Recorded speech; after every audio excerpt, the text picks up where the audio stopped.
All right, what's going on, everybody? Hello. We're gonna do some scene checks here. Make sure we have volume and all of that on all the different scenes. So here is, this is the, like, you know, standard scene. There's your full screen, and it looks like the music is coming through and my voice there. So that's all we need. Good. That's what we'll switch to during fights, because, you know, nobody wants to look at. People want to see this, not this. So during the battles, we'll of course go full screen. I think that's the only two scenes I need. No, there is another one I need. I need to be able to capture the bracket, and I'm glad I thought of that. Get back in the full swing here. Let's pull up the bracket, see how many players we're up to. We are at 32. Man, 32 double elimination. I believe last time my maximum was 50. Like, if we hit 50, I would we'd go single elimination just to save my sanity. So we'll just keep that rule. We'll keep that rule in play. Yeah, Emma, you can have a baby dollar on Monday. Definitely. Thanks for the views. Let's see here. Let's set this up. What I want to be able to do, I need a button I can hit that will just put this on the screen. So let's see here. Not too hard to set up. Screen capture. I need to move this up here. Now, what is this going to capture? That captured the right screen. So that is what I need for that. Ah. Okay. Okay. I can make that work. So let's cut the ads out by doing this.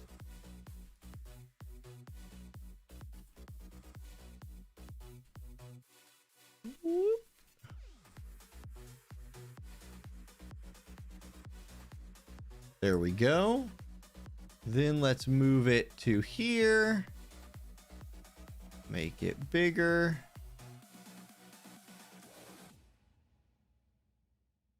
Oh, whoa, hello.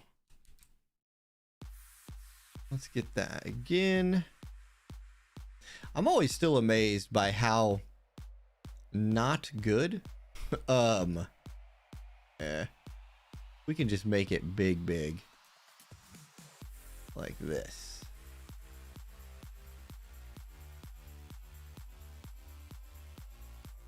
There we go.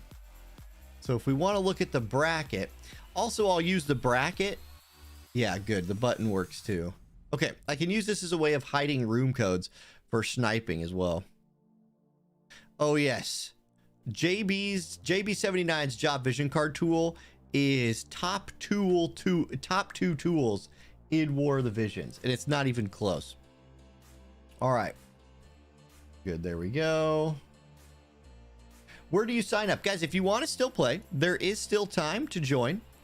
I will drop a link to my Discord in both chats. Boom and boom. There you go. So join my Discord. Make sure to tag yourself for both War of the Visions and as tournament player. I see people joining the Discord right now having trouble finding it. Make sure you want to hashtag the channel is sign up link. Devil Boy, you are tagged as a tourney player. Just make sure to click that sign up link.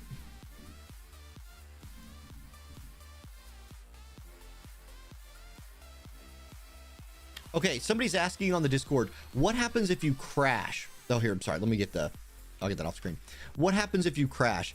Hey, if you crash in the middle of a fight, you lose, right? It's that's just the way it is. Now, if you crash at the beginning, you just remake it and all of that. But the only real way we have, like, okay, in the official tournaments, we had referees spectating every single match, right? Like Square Enix was paying refs to actually spectate every match. Obviously, I'm not doing that, right? That's not how it's going to go down here. So it's sort of an honor system thing in these. If you crash straight away, just say, just message your opponent on Discord, be like, hey bro, sorry, I crashed. Can we just remake the room real quick? Maybe have somebody else make the room if your game isn't stable. If you crash in the middle of a fight, you guys can discuss if you want to remake it or not. If it happens more than one time, for the sake of not slowing the entire tournament down to a crawl, you just take a loss. It's a lot of the rules are like, and some people will say, whatever, that's not fair. Okay, you're right. Dang it. But we do have a show to run, and again, none of this exists without people watching and playing, so we have to take care of both those people. And what has happened in tournaments before, and I'll put this on the screen, is you'll get good movement up here in the winners bracket, right? Like people are winning, they're advancing, and then as the losers bracket, maybe somebody DC'd and drops to like loser 4, and then they're having problems with their game, and then every other first round losers bracket game is done. Somebody's waiting for them. Then every other second round losers bracket game is done, and somebody's still waiting for them here. Like if you're that person, you just lose, because we would get to a point eventually where there's an hour of just you slowly loading into matches, and that's not fun. And so again, like that just is what it is. Like I don't know if that happens to you, I do feel bad for you, but yeah, play on the most stable version of the game you can. Now, one crash here and there is not gonna, we're not gonna boot you for that, but that's just the way it is. Emma, yes. Moon Snail, you're gonna play next time? No problem. We'll catch you next time. You need, by the way, guys, you need 500 of these to make a UR at 496. That's a shame. Let's go ahead and fix that. We're gonna get one more. What was the farming? Tea? Was today tea? Yeah, today's tea. So let's trade up for a few more of those. Save the rest of them for the sand. Then let's trade up here, get myself a whole nother one of those. Beautiful. Been working on trust stones on the baby account. Important to do. And heck, I might as well be slamming a story quest while I'm at it. Although I wonder, can my Lucio? Probably not. Oh, look at, man, I forgot these Lucio rewards are legit. Lego Pants, thank you for gifting a tier 1 sub to the community. Mako Eyes, welcome to the Church of Eileen.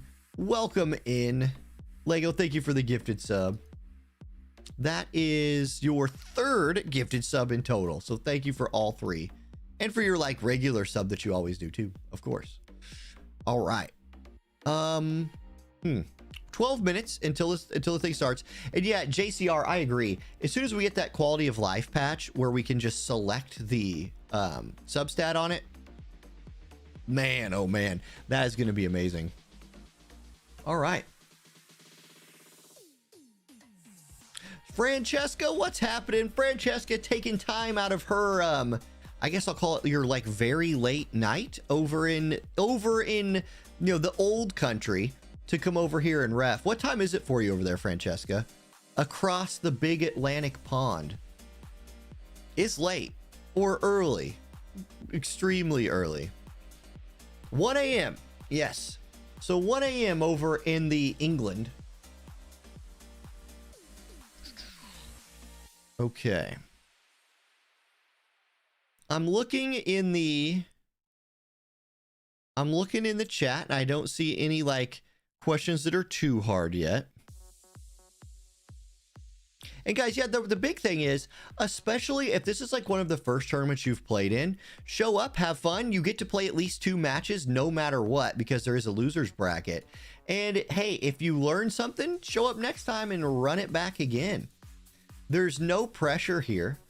You're going to have multiple opportunities over the next few weeks in the Kason Cup.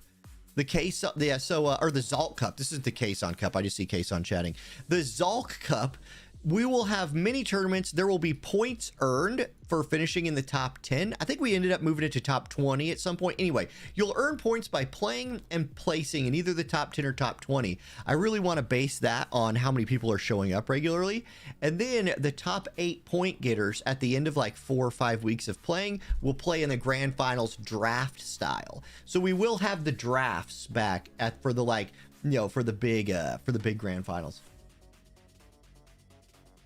If you didn't get to notice, I will post the links again. Here's the link to the Discord. You still have 10 minutes to sign up.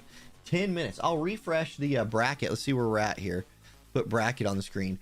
We are now at 35 players. So, we get the infamous round 1 unlucky people. Now, I will shuffle this. Don't think, like, Cuckington and Komos are veterans here.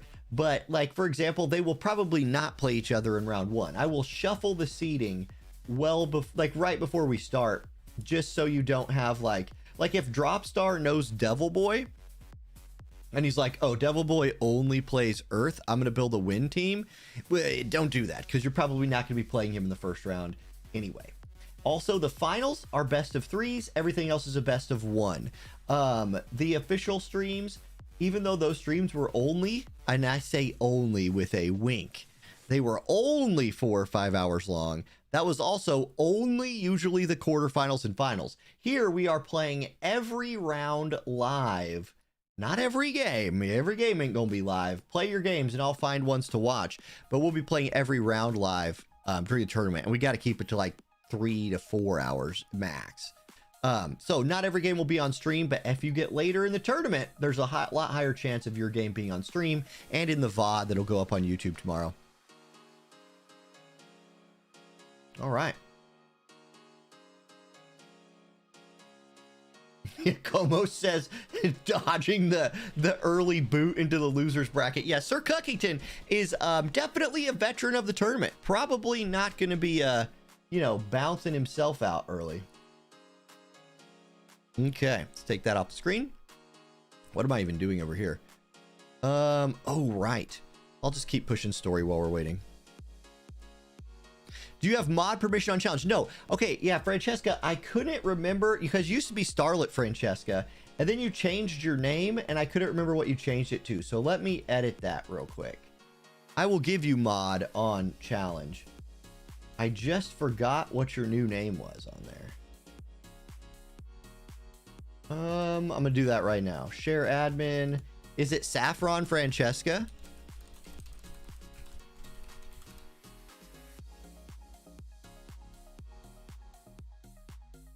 I'm searching for that anyway. Yeah, it is. Okay, found you. Got it.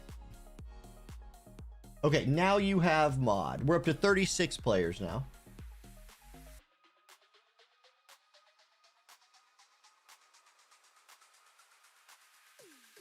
Lots of familiar faces, definitely some new faces, so that's great. You love to see it. Let's just bang out another story real quick.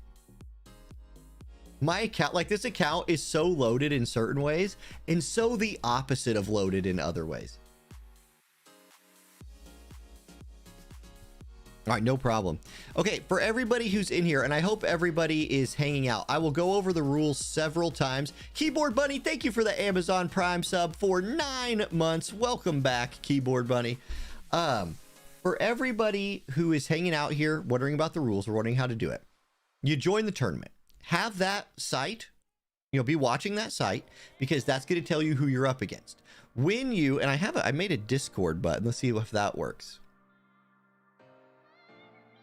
I don't know if it worked. It doesn't look like it worked. Maybe it did. Maybe it didn't. Game capture. Doesn't look like it worked. Either way, it looks like I cannot capture the, looks like I'm not able to capture the Discord right now. Oh, there we go. Friday Night Fights Discord. Something happened to it. Let me edit that real quick.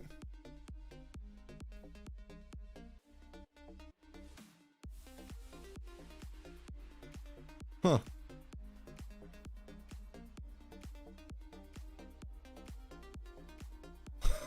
Weird. There's always some weird bug things that reset transform. Yep, just not going to show up. Okay, I need to just get the Discord plugin. Doesn't matter. Anyway, what we'll do, Nito Mora, thank you for the sub on YouTube. Welcome to the channel. So you join the Discord, you go to the match codes channel. In the match codes channel, you at your opponent, you guys work out who's going to make the room. The one person joins the other person's room. Remember, no changing your magic or attack values. If you win, you are allowed, everyone has the ability to advance themselves on the tournament bracket. If you need help, pushing yourself forward in the bracket, at myself or at Francesca, or hop into YouTube or Twitch chat and tell us there that you need move forward, and we'll just keep pushing you along. Heck yeah, Keyboard Bunny, back to War of the Visions. It's always good to come home, right? The finals is best of 3, Kason, yes. So everything until the winner's bracket finals is best of 1. The winner's bracket finals is best 2 out of 3. Alton, I'm taking a break from Honkai Star Rail. That's no why no Honkai Star Rail videos anymore. Plus, there's plenty of content creators covering the the new update. I'm excited to play it. Like my interest in the game comes for a while, and I play for a few months, then it wanes and I go away. You think? Well, I bet you we see some Starlight Elena, Heriki. I'd be surprised not to see Starlight Elena. By the way, I've only used him, like Young King Elda, I've only used him in this like gimped form where he doesn't have an Esper that's leveled. I don't even have a weapon or like gear for him. I can tell that this unit is really good. Like just his buff, his group buff is so insane by itself. He's putting out like 2 to 3k damage on this stuff with no gear or Esper. This dude's going to be insane. Yeah, Alton, it's a great game. Honkai Star Rail won mobile game of the year last year for a reason. It's really good. Dude, Keyboard Bunny, I feel you. Not wanting to come home from Japan, I wouldn't either. You were at the Square Enix Cafe. My mom and dad went to Japan to visit my sister the other day. I don't know, however many months ago. And they brought me back. They smuggled out, because that sounds so much cooler. They smuggled out coasters. So from the Square Enix Cafe, so I got, like the Paladin. I got the, what is this? Machinist? I think that's Machinist, right? And I got the Warrior, and the back of them all looks like that. The Square Enix Cafe is legit. The Eorzea Cafe in this case. So I have a whole bunch of these. They even, like, the staff was so cool. They even gave them a bunch in, like, literally sealed up like this. So, like, never been touched. And I got a really cool, like, pen, for something if I ever wanted to use it. So, yeah, Square Enix Cafe is where it's at. Japan just hits different, y'all.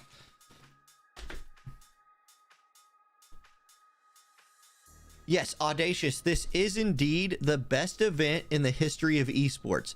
The problem, Audacious, is I'm not sure you have a War of the Visions account. But feel free to sign up and take a round 1L and just say you participated in the greatest event in esports history.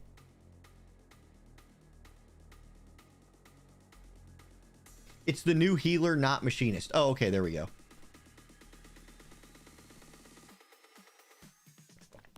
Yep, and so basically the ones that go on stream are the ones I just pick out of Discord. So I'm just in the Discord watching constantly. I find room numbers, I jump in and we watch those. You guys just keep playing your matches, just keep the tournament moving along. Some of them will be on stream, some of them won't be. The farther you make it, the more chance you have of being on stream. And eventually we get to the point where there's only like 1 or 2 matches happening at a time. And at that point, all of the matches are on stream. Every semifinal match and losers bracket final match is on stream every time. And then I just cut up all the matches into like one YouTube video and just shove it onto YouTube. If you want to see all of that tomorrow, you can. Okay, we have 1 minute, T-minus 1 minute until tournament start. We are at, refreshing, 37 players. Who was the last person to join? Odaiba Diver slides in. Now, Odaiba, are you in chat? Or did you sneakily slide in? I haven't seen Odaiba chat yet, but he just signed up. Okay. Veteran of the, official tournaments. I think a lot of you guys played I think I see several people anyway that played in the official tournaments. Safe, you can join. Yes. Here's the, you know about you know where the Discord is, Safe. There's Odaiba. Hello. All right. Last second signups. You better do it fast. We got about 60 seconds until I'm locking these brackets and the tournament is live. I'm going to say right now, 60 seconds. T-minus 60 seconds. It's a lot of work, Audacious, to catch up in the game's been out for about 4 years.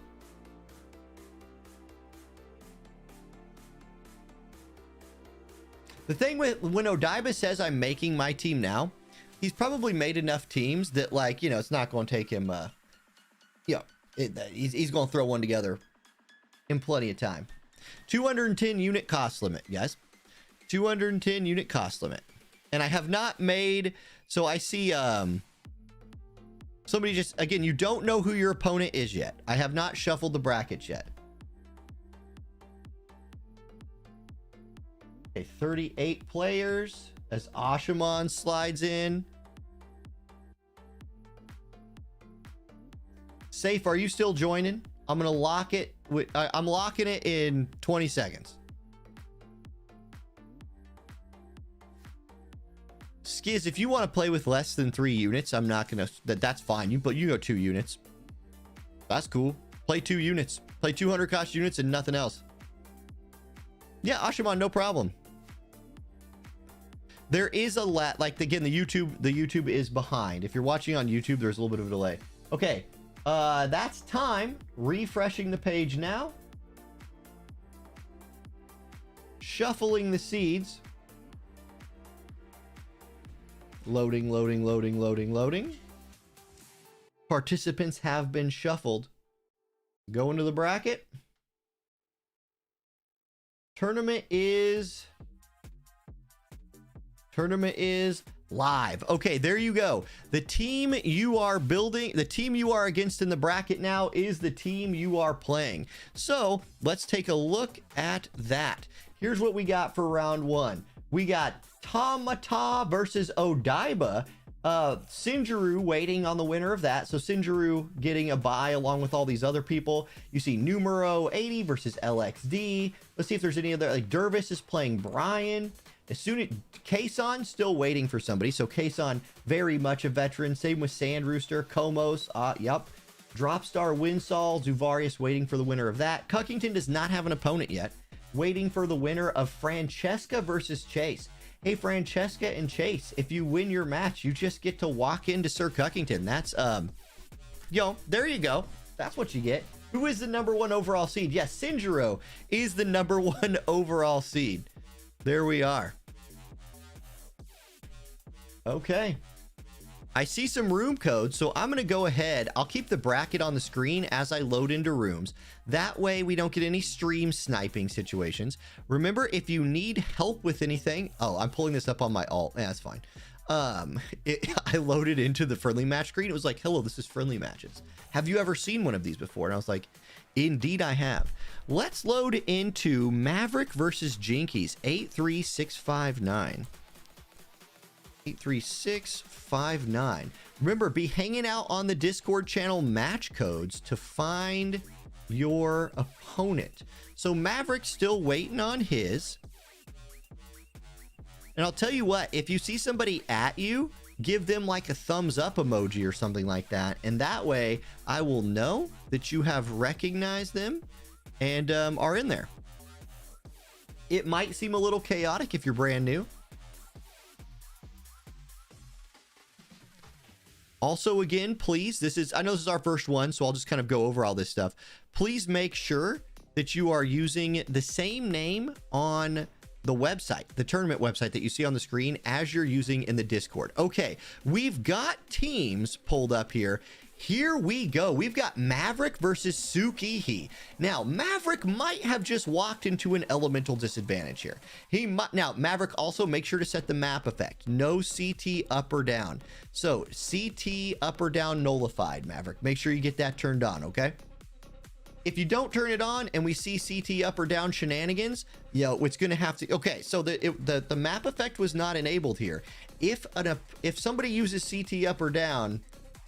that's going to be a problem. We'll see if it's a thing. Okay, here we go. We've got Fire Evade for Sukihi here. It's Slime, Yuffie, and Valentine's Day Ildira. So a really interesting comp right here. We haven't seen a ton of Yuffie lately. We haven't seen a ton of full evade fire teams, at least at the top end of the game, in a while. Up against that, it's not a mono ice team. So Maverick does avoid the elemental trap, and he's running a little bit of evade himself. You see the Halloween Lucio right there is an evade unit. It's an axe team with Sorel and Grifford. They're getting their buff stacked, and that accuracy buff going to prove to be really good to help counter that agility buff and all the evade coming through for the fire people. So Suhiki's Ildira in range to do some damage now. She's thinking, she moves forward. Blinding Trinity, a lot of dodges coming out there for the non-fire team, but not that time. Yuffie comes through and puts Sorel down. So first blood goes to the fire evade team, but the counter attack is already in. Lucio does a ton of damage to the Ildira right there. Unable to kill her, and now it's Grifford with the elemental advantage. He does have a nice big axe, as I forget to full screen to... Whoop, that didn't work. Well, we're just going to go hang out here for a minute. Anyway, Grifford's doing his limit break, so he's going to drop his LB. It is dodge. So there's the first big dodge, and bringing Slime does give you access to some heals. Yuffie comes in. Grifford's going to block that with his shield, and it's dodged by Lucio. Grifford also blocking with his shield again. He's taken a beating, but so far his shield is keeping him alive. Lucio backs up. He's going to take the Slime out, but Slime has courage. So Slime hanging in there with his 1 HP. Grifford, 46 AP. He says 3,129 is more than enough to kill a 1 HP person, so he takes him down. Ildira steps forward. Reaping Edge comes out. 2286 on the Grifford. He's hanging in there by a thread. Lucio steps over. It's going to be dodge. So Ildira getting lots of clutch dodges out, and Yuffie has yet to be touched. Our first match of Friday Night Fights in 2024 is an evade showdown. Yuffie does land an attack on Grifford. He definitely has less evade than anyone else on the map, but people are starting to run out of AP and relying on auto attacks. Note that Ildira gained 44 AP from that auto attack. That's crazy. Vacuum Slash comes out. That's a hit. Ildira goes down. It's a 2v1, but Grifford cannot hit Yuffie. She is capable of winning this 2v1 if she can get off enough clutch dodges. Grifford's going to block her attack right there, take no damage, so he rebuffs his shield. 4,800 HP, she dodges him. Anytime you have an evade match, right? Anytime you have evade, you need to watch the turn counter. Right now, if the game ended, Yuffie would lose. Even if neither of these axe people can hit her, she's going to have to kill one of them at least, and probably do some damage to the other to guarantee herself a win. And there's only 12 turns left, so she's down to maybe her last 2 or 3 actions. And Grifford is out here healing himself, buffing. Yuffie needs to try to kill somebody, but I don't think she can. I think the bulk of Grifford and Halloween Lucio, even though they can't hit Yuffie, is just going to make it so they win. Yuffie's relegated to auto attacks, and her auto attacks are getting completely blocked. So literally, Grifford is just walling her off. I think Maverick is going to win just by tanking it out. Grifford, you have one more chance to kill her. Grifford not even try. He doesn't even care. He's like, I don't need to attack. We're going to win by just being the axe bros. Sure, the evade girls got out here and moved real fast, and that was cute and everything, but don't mess with the axe bros, bro. The axe bros are unmesswithable. They're going to try the limit break. Why not end it with a bang? Lucio pulls out his axe. He's going to go King of the Dead. Yuffie dodges it, and then watches the timer run out, and Maverick picks up the win. So first match of Friday Night Fights in 24 is a W for Maverick, at least the first match on stream. Okay, now back to the bracket. All right, which one did we just watch? We just watched Maverick v... Where was this one? Where was this one? Where was it? It was right there. Maverick versus Jinkies. So Maverick will move on to fight the winner of Niddles versus Sindel. I will now go look for another room to join. How about we go for Let's go for Tamata versus Odaiba, 12699. Another thing to keep in mind, guys, as you are 12699, as you're looking for your opponent, if you have been pinging your opponent in Discord in the next like 5 minutes or so, let us know if they haven't shown up yet, and we'll go ahead and just move you forward and you'll drop them from the tournament. People do no-show every once in a while. It happens. We'll just give them the boot. No big deal. Okay, I'm gonna go back over here and fix this. I'm gonna fix this little this scene right here so we can have a full screen game that we're watching. That seems fun. Boop. Is this better? Is this better? It doesn't seem better. We're going to go back here for now. We'll get that fixed here in a minute. What we have here is Tamata versus Odaiba Diver. Now, Tamata is coming in with a light team, and man, Wing Stern able to get in range straight away and take out Odaiba's Valade. So Valade was in there to do some buffing for Odaiba. He's running an Evade Earth team with King Bradley and Halloween Lucio. Halloween Lucio, a very popular unit so far today. And this Wing Stern was just having none of it. He says, look, you might have your evade units, but we are not going to let you get any buffs. And then Bradley says, you might have killed my buffer, but I'm not going to let you be alive. I'm King Bradley, and my attack that I aim through this door hits sideways and takes you out. He does get his courage knocked off of him by Sakura on her next attack. I do believe Sakura has a guaranteed hit move in her kit. It's been a minute since I've seen a Sakura. Tamata also running his Valade, so we'll see what Valade is going to try to bring to the table. He goes for the full life. It lands. So Wing Stern back in the fight. Watch this, watch this. He's back in the fight until Bradley takes him out again. So Bradley hits him for max damage and takes Wing Stern down. And now it's Halloween Lucio's turn. He's going to be able to get in range to do some damage right here. Sakura is in trouble. Tamata's team moving forward like that got him the early lead. The full life seemed to keep him in the match. But now turn order just kind of didn't work out. The Wing Stern was unable to get another turn off. And even though he was able to kill the Valade, it almost seemed like Odaiba's Valade baited the Wing Stern into moving forward, and then Wing Stern took him out. So really good match right there. Really fun to see a Wing Stern Sakura team in cost limited. I loved that. But Odaiba maybe big brained it right there and GG's himself the win. All right, let's go find another match to watch.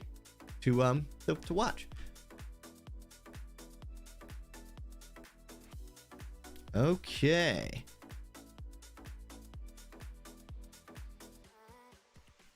Kason is looking for Nabani-sa, or yeah, Nabani. So Nabani, if you're around, whoever Sif is, Kason is looking for Sif and wondering if that's Nabani. I see a Zuval. Let's see, 36948. Or here, how about 42336? Let's spectate a 42336. Jump in there. Okay, so there we go. We got some people in here. We've got Sushi versus Adol. Now, while Adol is doing his initial placement, and Adol, perfect attendance, logged in every day for 4 years, I'm going to get this scene fixed. Dang it. Welcome to week 1 of 2024. I'm going to turn off every dang thing that's over this game. Window capture. Let's get that on. Let's move that. Let me get this fixed real quick. Guys, thanks for hanging with me here. That is what I want. I just want it all the way over everything else. Please and thank you. There we go. There's the game.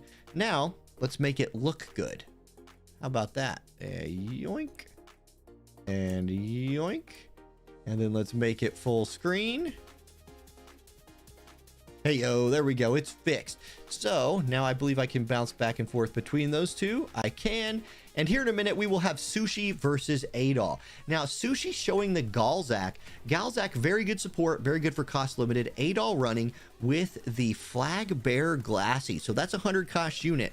Almost half of Adol's cost limit is going to be right there. And it is mono earth versus mono wind. So Adol definitely with an elemental advantage here. But 2P is set. 2P's like, look, I'm going in, boys. I'm jumping in there. I'm blind anyway. I don't know that their wind ranged units I can't see. So I'm going to jump in there and start fighting him. Now, regular Mama Helena and Flag Bearer Glassy are backing up MR Dario. Flag Bearer Glassy able to land some of her attacks right there on the 2P. 2P dodges enough to stay alive, but you can see her damage. Oh, she lives through Dario's attack too.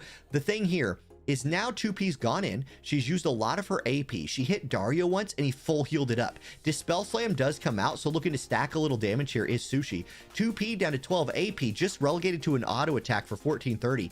Dario is tanking it up. That elemental advantage is useful, but Flag Bearer Glassy could not land the attack. Evasion can overcome elemental disadvantage. Evasion might just be able to overcome everything, and you have Galzak bringing some heals. Now there's a Quicken. Quicken is allowed. It's CT up and down manipulation that's not allowed. Quicken is good to go. That's not, I mean, it's a spell. It's not CT up and down. You know what I'm saying. Anyway, Dario gathering some more hate, but everybody's grouped up for Lucio. He could definitely look for a big AoE attack right here, and he finds it. But look at old Mama Helena just taking those attacks like champs. 2P now with some AP on her side does jump in there, rebuffs her evasion, which will be very helpful. Glassy hits her 4,000 damage, but the healing from Galzak just enough to keep her alive. Okay, Lucio's up now. Dispel Slam. Dario dead, and the Earth team edges into the advantage. Can Earth overcome this elemental disadvantage? Galzak, what do you got? You gonna drop a haste? No, he's gonna go for Lava Alleviation. He looks for the heal on 2P. She gets it. Mama Helena's gonna guard haste the Flag Bearer Glassy, but it's 2P's turn next. 26 AP. She goes roundhouse, takes down Mama Helena. I know you guys can't see through the wall, but I somehow can. Anyway, here's Flag Bearer Glassy. She says, look, Dispelling Spear Flight, 2P, get out of my game. You have to go away. So she takes her down. Now we're gonna get Blood Moon Tease, AP Auto Restore, take care of the AP problems right there for Halloween Lucio. There's something that was a TMR. I believe that was the Veritas of the Wind TMR right there hitting Glassy. I'm not sure what that was, to be honest. I haven't seen that effect much. Here's Halloween Lucio, 31 AP. Dispel Slam comes out, haste off, buffs off, and it's kind of a 1v1, but Sushi has his Galzak backing him up. We're at 18 turns left. Glassy's out of AP. She misses. The dodges have been clutch. And once again, let's see if I can spin the map right here. Mortal Draw for 3K. Yeah, I'll spin the map here. Let's watch the duel instead of watching Galzak. We're going to get a haste right here for Lucio, so that's cool. Lucio, 9 AP left. Big axe in his hand, 21-24 damage. I mean, Flag Bearer Glassy has stood in here like a champ just eating these attacks, but she lacks the accuracy.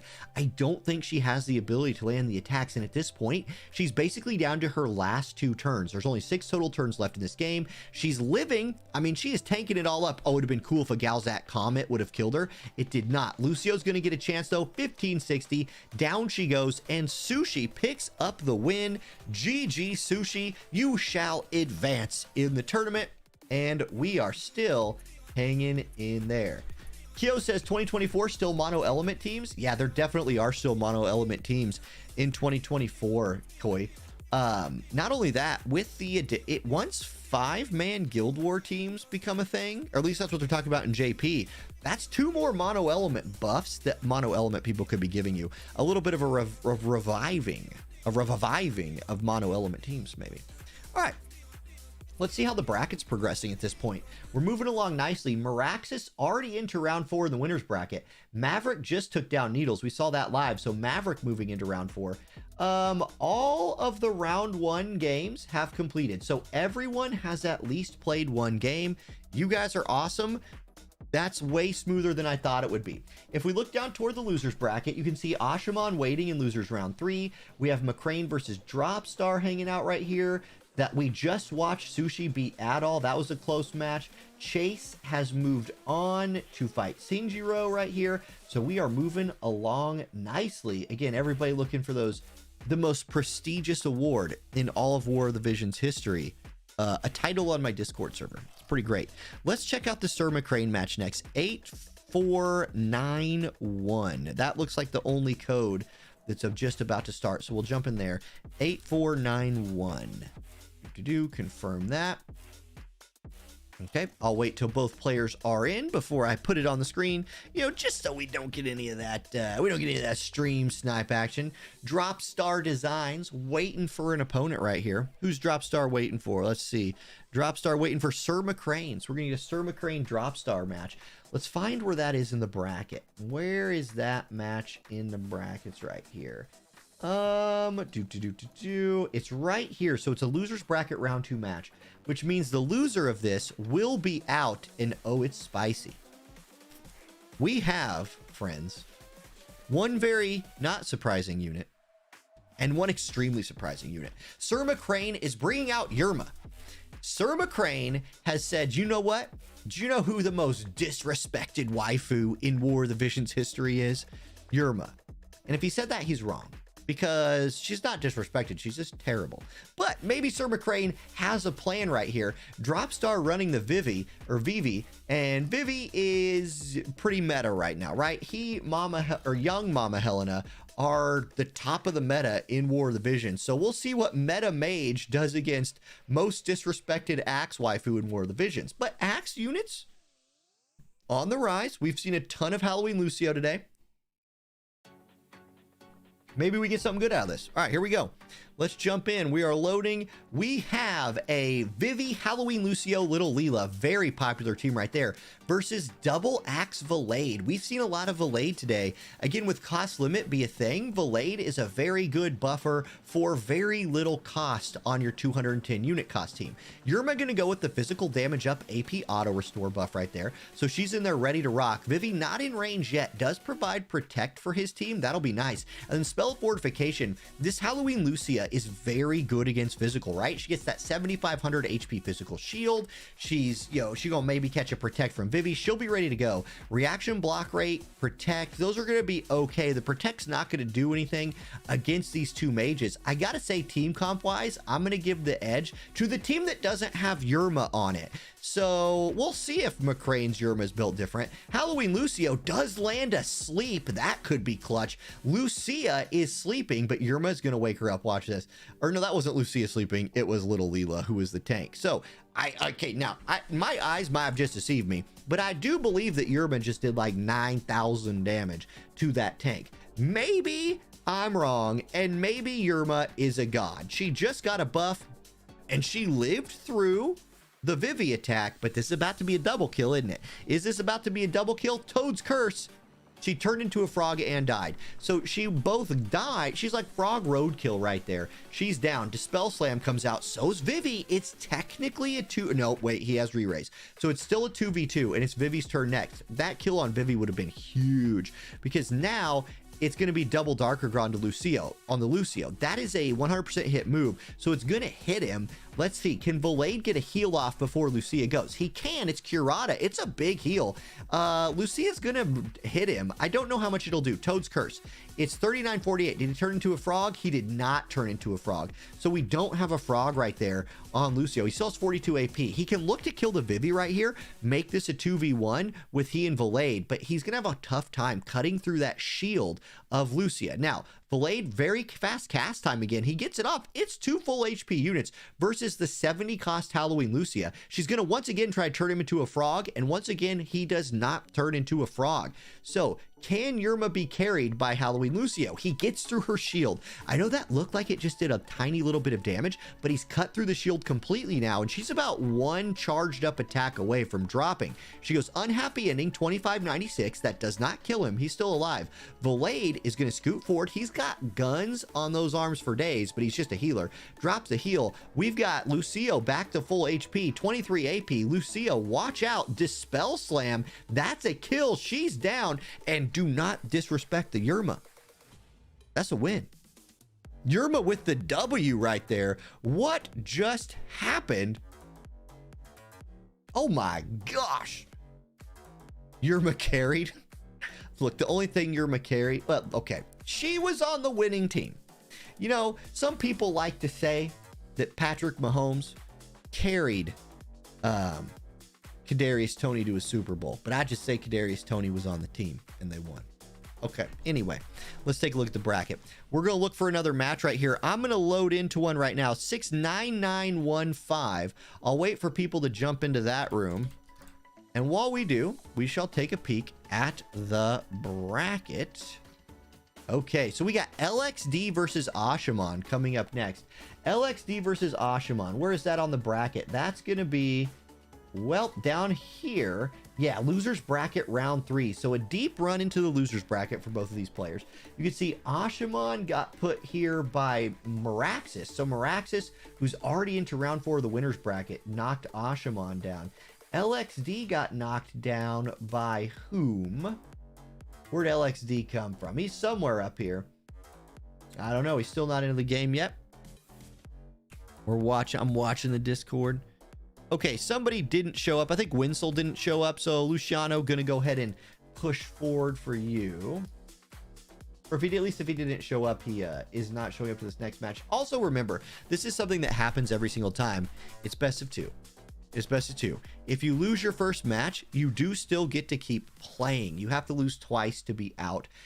We always have people every week who mess that up, and I do agree. Number 1, I can't read the rest. Is it number 1 hero? It's picture of Ramza from FFT in YouTube chat. Yeah, that Fillade had full cast time reduction, and that was a big deal. That was a huge deal because he got all of those curatas off before the Halloween Lucia could take him down. Now here we do see little Leela again, great magic tank. She's super cheap on the cost restriction, so she gets a ton of value in these. And then we see our first appearance on stream today of Bridal Alaya. Was for several months, maybe 4 or 5, she was top of the meta. She's still dang good. I'd still put her as like an S tier UR unit, so we'll get to see what she can do on this map. 3,900 attack for Ashaman, only 1,500 magic. Maybe there's a support or 1 mage in there. For LXD, it's split, 2,600 of both attack and magic. So that Leela is probably hiding a DPS physical unit and a mage of some kind. Ashaman says he built this team in 3 minutes. It better have Squall. Bring out Squall. You can't, actually. If you do Squall Bridal Alaya, you can't have a 3rd unit. So I doubt we're going to see Squall.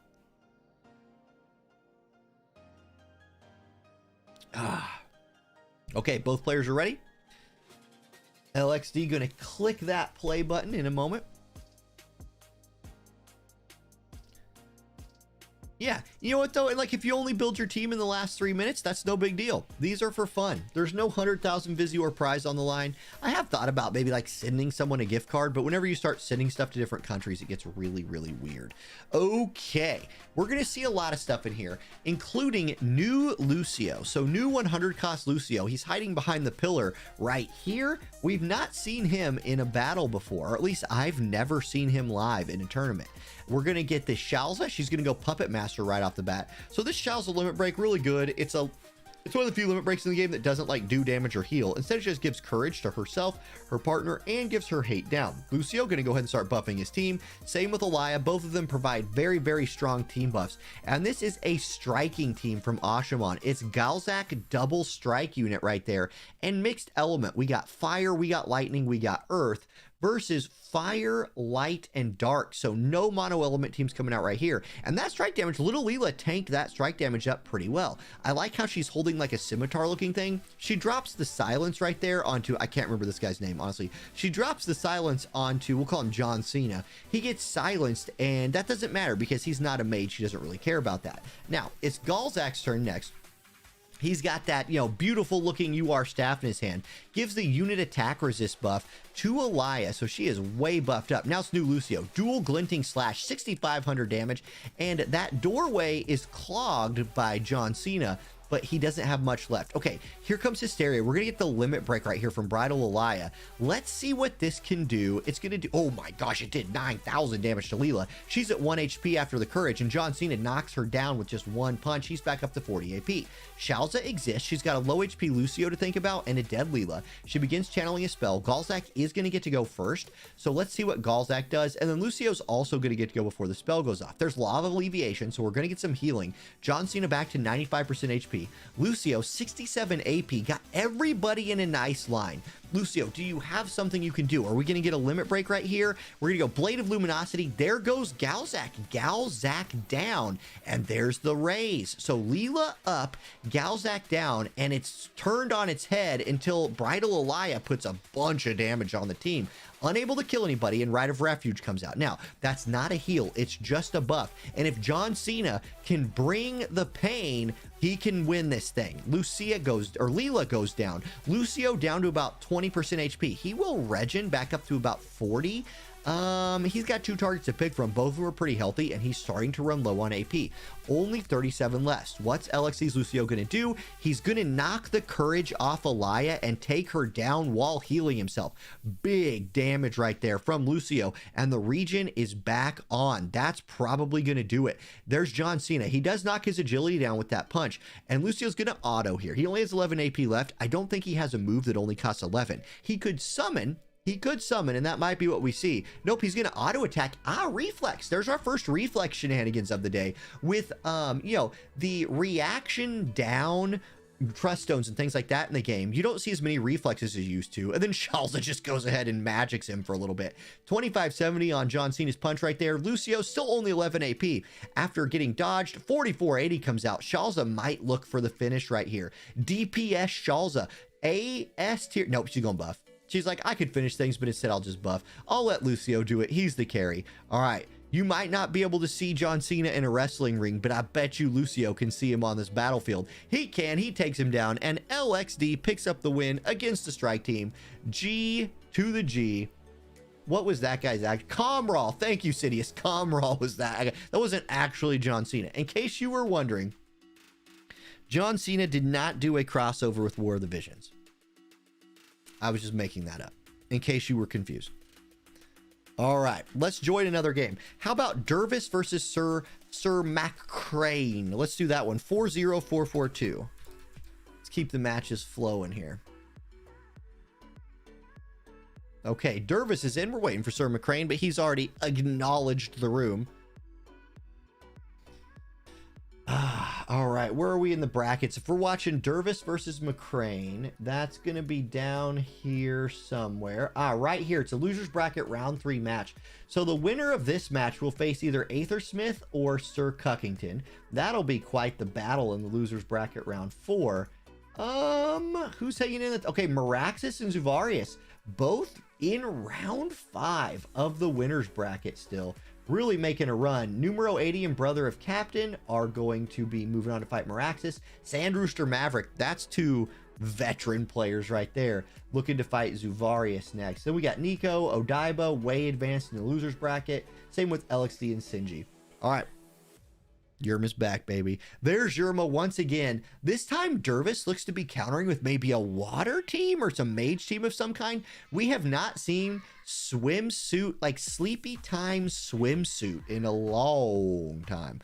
It's been like that limit break where she like falls asleep on the beach. I have not seen that in years. Maybe it's just 1 year. Dropstar Designs, thank you so much for gifting a membership on the YouTube channel. Guys, if you want to support what we're doing right here, gifting memberships to YouTube is the #1 way to do it. Who got the gifted membership? Oh, #1 hero, you received the gift. Welcome to the church. Welcome to the membership of the Church of Eileen on that YouTube channel. And thank you so much, Dropstar Designs, for doing that. It really, really helps me. And thank you. All right, dank indeed, #1 hero, dank indeed. Now that's true. Skyfray brings up a good point.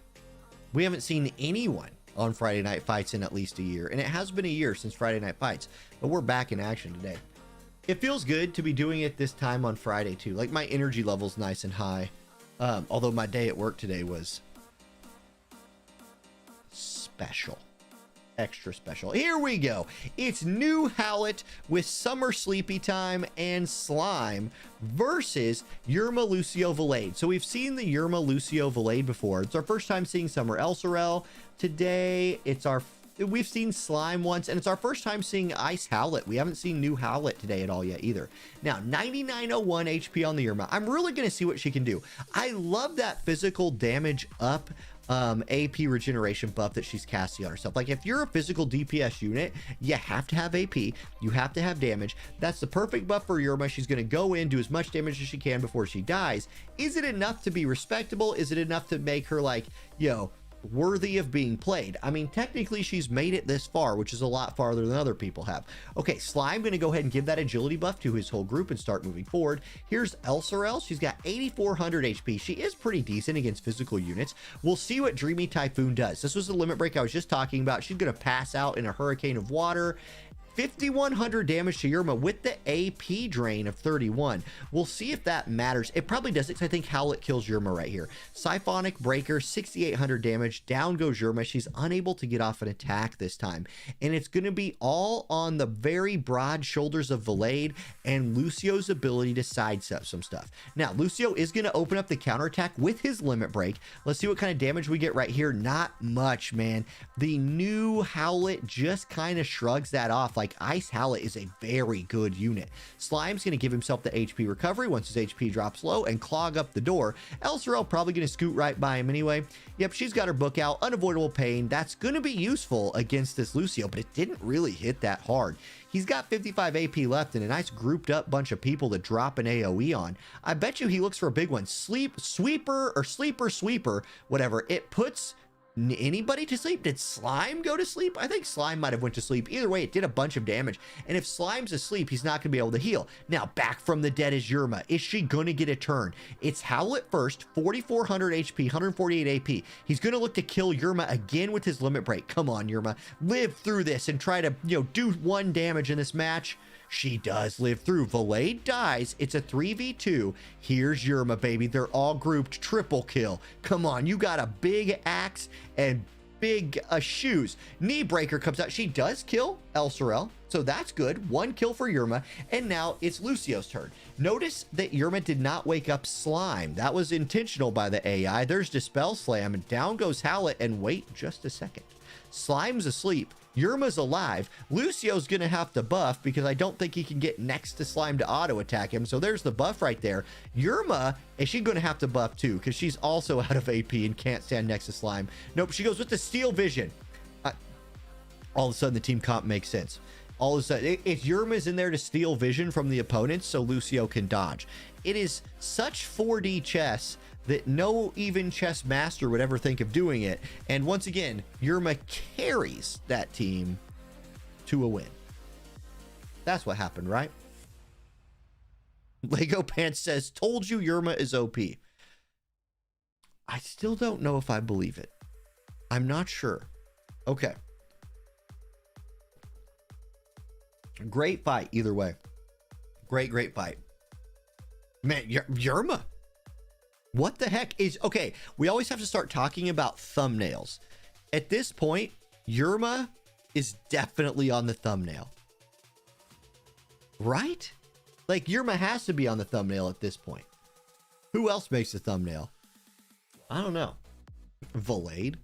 No, that's boring. Nobody wants to look at a thumbnail that's Valade. Let's look at... let's jump into another room here while one is getting set up.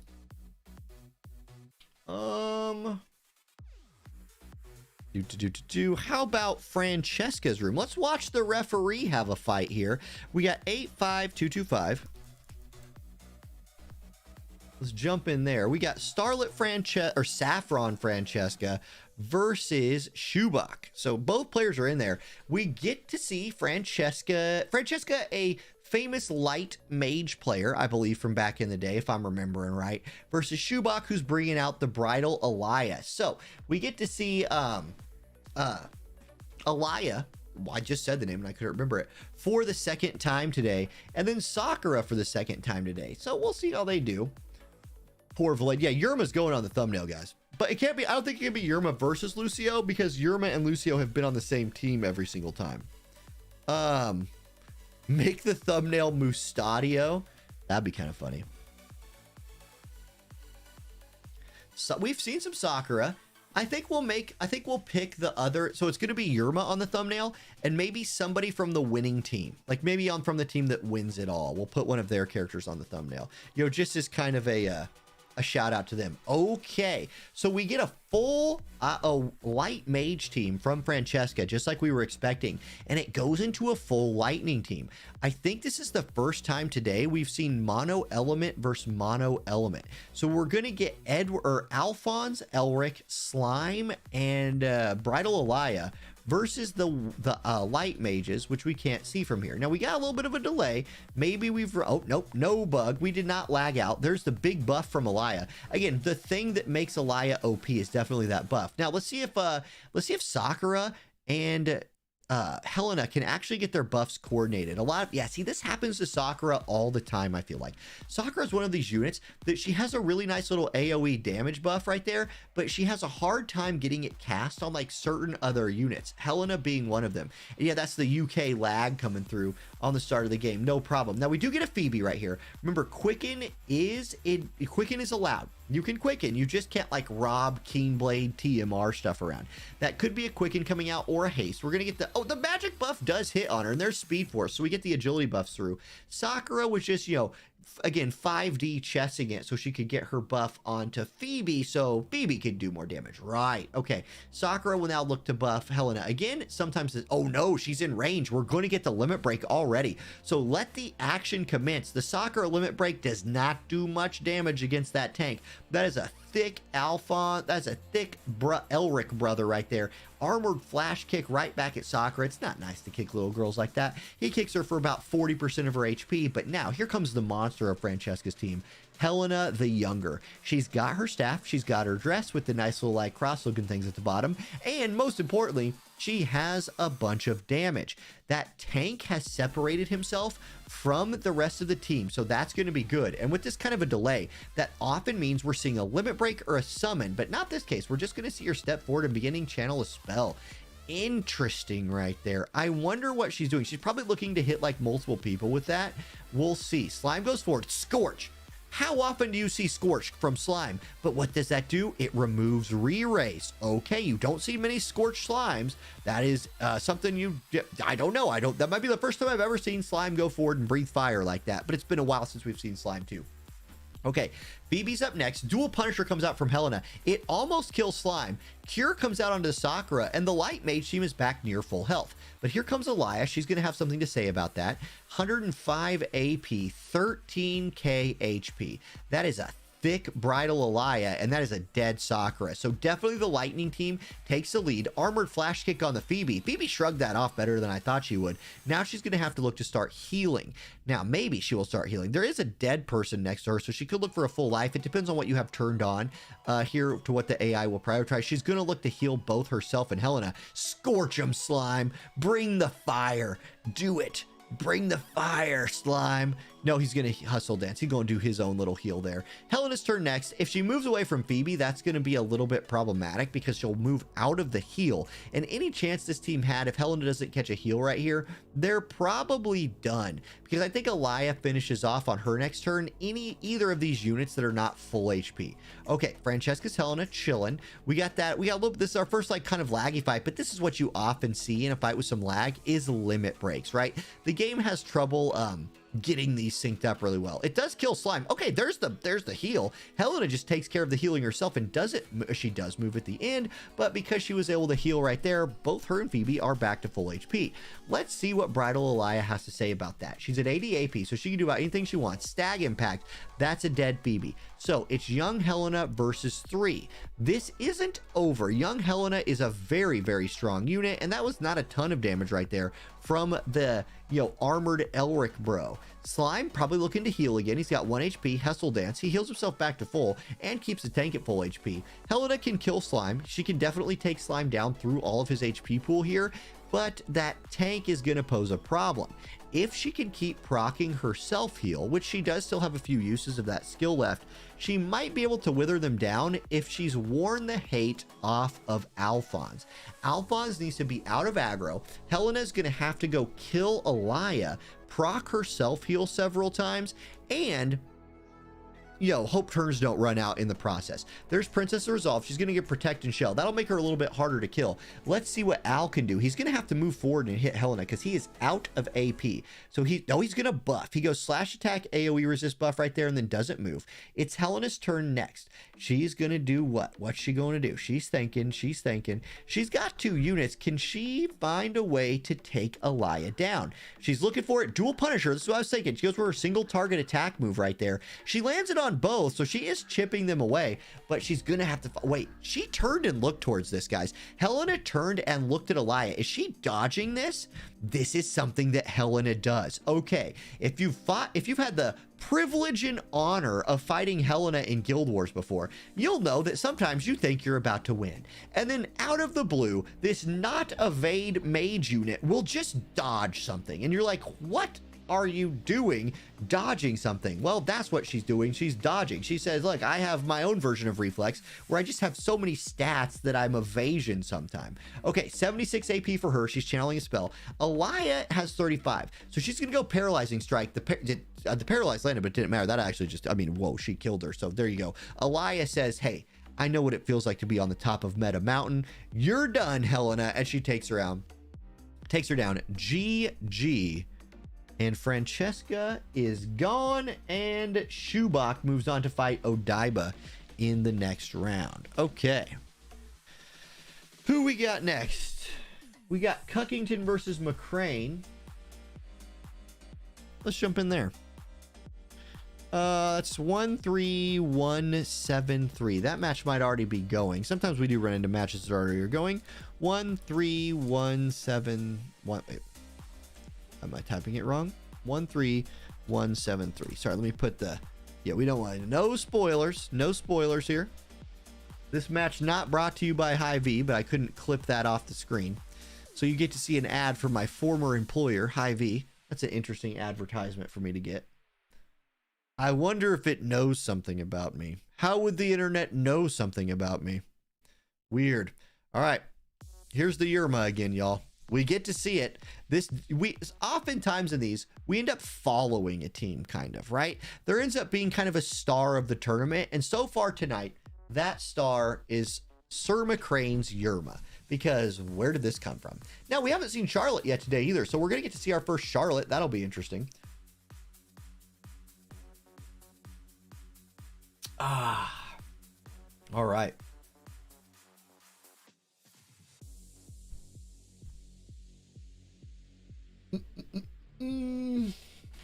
Okay. So I wonder if Cuckington is running Lightning, and I wonder if McCrane is running the exact same team he's run all day. Probably. I imagine we're going to see the Halloween Lucio and the Valade. I am winning, Audacious. Yes, we are winning. Lots of winning happening here. Charlotte has readied up. Now, Charlotte, not a 100 cost unit, so it does open up the possibility for another 100 cost Lightning unit to be hiding in there, and then maybe like a lower cost support. Lightning does always have the advantage of being able to bring in Slime in a mono element team. And good night, Adel. Thank you for playing. It's 3 a.m. where you are. Good night, sir. Thank you for staying up and playing till 3 a.m. All right, here we go. Here we go. Come on, Yerma. The whole world's cheering for you. It is mono Lightning. It's going to be new Lightning Astrius versus the Yerma Evasion team. Now, Lucio's going to bring elemental advantage to this fight, so he's got that going for him. Lucio, if we're being real, like Lucio has been the carry in these. Yerma has been better than I expected her to, but Lucio has been the scariest one. And the fact that he has elemental advantage in this fight, I think lends the edge to Sir McCrane's team, but we have not seen this team yet. We have yet to see either of Cuckington's main units right here, right? We've seen Slime plenty, but Lightning Astrius has not been somebody that we've seen today, and neither has Charlotte. Okay, Slime's up next, 28 AP, but he doesn't care about AP. He's here to buff. We're going to get the agility buff. That's nice. Lucio probably in range to start doing some damage now. He's going to go through the wall with King of the Dead. We've seen this limit break several times at this point. Let's see what the damage looks like. He's got elemental advantage, but Charlotte's a thick tank. That's only 4,800. She kind of just shrugs that off, and she does have a healer backing her up. Now, a lot of times with Charlotte, You really want her to get 2 buffs. You want Glorious Armor. She gets both of her buffs cast. That's a big deal. Charlotte, you don't want to run her like longer range moves. You want to give her the opportunity to get both of her buffs off, so she's tankier, and that's what you just got to see from her. She's taken 2 attacks from Sir McCrane's team, and she's lived through both of them. Speaking of living through an attack, Yerma just lived through a Lightning Asterius attack.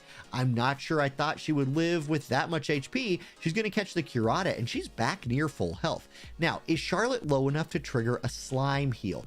Yes, she is. That's 9,600. She's back to full, and now it's Lucio's turn again. Lucio, no more limit break in his tank. He's going to step forward, go with the Dispel Slam, 8,100 damage. That was huge damage right there. The region will tick back for like 76, so that's nice for her. And now Charlotte's up next. Now, you do typically leave her single, like her 1 range abilities on. So she can walk up right here and hit Lucio, and she's actually going to use her limit break. You don't see this all the time with her either. It's a little bit longer range than some of her shorter range moves. That's kind of redundant. Oh, but it didn't do any damage because it got dodged. So never mind. Lucio says, I'm going to dodge your attack, and then I'm going to hit you for 6,000 more damage. And then Yerma could go for the finisher right here. Is Yerma going to keep stacking up the body count? Yes, she is. And she buffs her AoE resist with that attack. Like, Yerma's hanging in there. Okay, here we go. It's Asterius' turn. Paralyzing Edge, 5,600 damage on the Yerma. Agility up procs. Okay, it's now Slime. Slime. Now, Slime does have a res. Is he going to go for it? It's not a full life. Like, it's a very coin flippy res. If he gets it off, it's lucky. If he doesn't get it off, it's unlucky. And it's just sort of 50-50. Lucio out of AP. He only has 11 left. Asterius chilling right there. No, he can do Razor's Edge. It only costs him 11 with this build. So it takes Slime to have to raise lands, and Charlotte is back. Now, Charlotte, you're back just in time to give Yerma another body to stack up. Yerma's going to walk it. No, Yerma goes for the back line. She takes out the healer. Slime goes down. That's 2 kills for Yerma and 0 kills for anyone else. Okay, Lightning Asterius up next. Paralyzing Edge. He doesn't kill Yerma, but he does paralyze her. Charlotte could look for the finish right here, and she will. So Yerma finally goes down. 1,300 damage right there. Lucio out of AP, and that body placement right there from Yerma actually blocks him from getting an auto attack off. Blade's up next. Is he going to try to bring Yerma back to life? He does, and she's back. Okay, Asterius is up. 23 AP left in his, battery. He's going to look for about 1 more big move. It's Barrier Break Sword. It kills Valade, but Yerma dodges it. 71 AP for Yerma. She's definitely in range of both units. Is she looking for her 3rd kill of the match? Is she looking for her 3rd kill of the match? Maybe, probably. Let's see. It's going to be the Limit Break. Soaring Axe Slash. When's the last time you saw this, anybody? I might never have seen this. There we go. Did 4,000 damage. It gives her a whole host of buffs, and she's chilling, man. Lightning Asterius unable to cut through these people, and now he's out of AP. He's going to go Power of the Crystal right there, buff himself back up, and walk away. He's running. It's Evade Yerma, and Asterius is running away. Yerma says, you cannot escape 2,200 damage. Lucio says, I'm out of AP again. I'm going to run over here and summon. Dark Odin comes out, 887 damage, but you do get the buff. So the group buff in effect right here. Yerma 30 AP left. Going to look to chain with herself a bit with the slashing chain. Conquering Blow, 5,000 damage. Asterius hanging on by a thread. He's going to go Paralyzing Edge. Does remove the courage if she had it. I think her Limit Break did give it to her, if I'm remembering right. She has 12 AP left now. Probably looking for an auto attack. There it is, 919 damage. It is going to be Lucio's turn. Can he walk all the way over there? He does have a move buff, but he can't. He goes Enduring Fortitude instead. Gives Yerma that defense buff. Here's Asterius. Just slap Yerma and run away. Or just run. Nah, he can't hit her. He's just going to buff. He has to use Paralyzing Edge, which is a guaranteed hit attack, to hit either of these Evasion Axe units. Yerma's going to immobilize him and proc his courage. And now Lucio, after Yerma did all the work, will steal the glory and take Asterius down. And, Yerma to the finals? Maybe. I mean, she just can't seem to lose. Sandrooster's going to try to do something about this in the next round. Like, Sandrooster's up next. If we look at the bracket right here, that was Sir McCrane beating Cuckington. So McCrane will slide to here, and we'll have to deal with Sandrooster, a very, very veteran player. Now, if we can find the Meraxis Zuvarius fight, I would like to watch that. 25809. because that is the winner of that makes it into the grand finals. So I'm going to go ahead and try and find that one. Even if it's already happening live, I'm going to jump in there. And it looks like that it is already happening live. So let's see how far along this match is. We might have just missed some buffs or something along those lines. But the winner of this is guaranteed top 2. Ooh, and it's some spicy ice on ice action. A2 just died. Grifford has no AP. Valade is low. He's going to bring A2 back to life. Yes, he will. A2 in there, and we get Winter, Winter, or I can't write names. Okay, whatever. It's late. A2's going to go Destructive Spiral and kill Valade. It's A2 on A2 crime. She kills herself right there as well. Grifford with that Frostbite, man. Winter Ravis drops that Frostbite on him in this early on in this fight, I think, and it has taken him out of the game. He's been unable to generate any AP since we've been watching, and Ravis and A2 have just kind of beaten down his team. Now, he is still alive, but look at that 0 AP, man. AP drain is brutal. People forget how terrible Frostbite is because it's kind of not in the meta right now. And Winter Ravis, okay, Miraxis making a deep run with a Slime A2 Winter Ravis team. Yes, okay, very, very cool. And that means that he's going to slide into the grand finals. Now, in the grand finals, you got to get beat twice, right? You got to lose 2 games in the grand finals. So, and it's best of 3. Well, sort of. You see what I'm saying, right? Like, finals. Okay, I'm sorry. I need to clarify something I said earlier. I said the finals were best of 3. What I meant is, you gotta lose twice if you're the winner. I think that's how this works. It's been a minute, guys. So give me some grace here. But Miraxis, you know what? Yeah, you have to. Yeah, it's not actually a best of 3. It's just Miraxis will have to lose twice. There it is. Yeah, we'll get to see another A2 fight because Miraxis is hanging in there. Now we need to find another match. How about we watch an Odaiba Diver match here? 11655. I'll pull that up.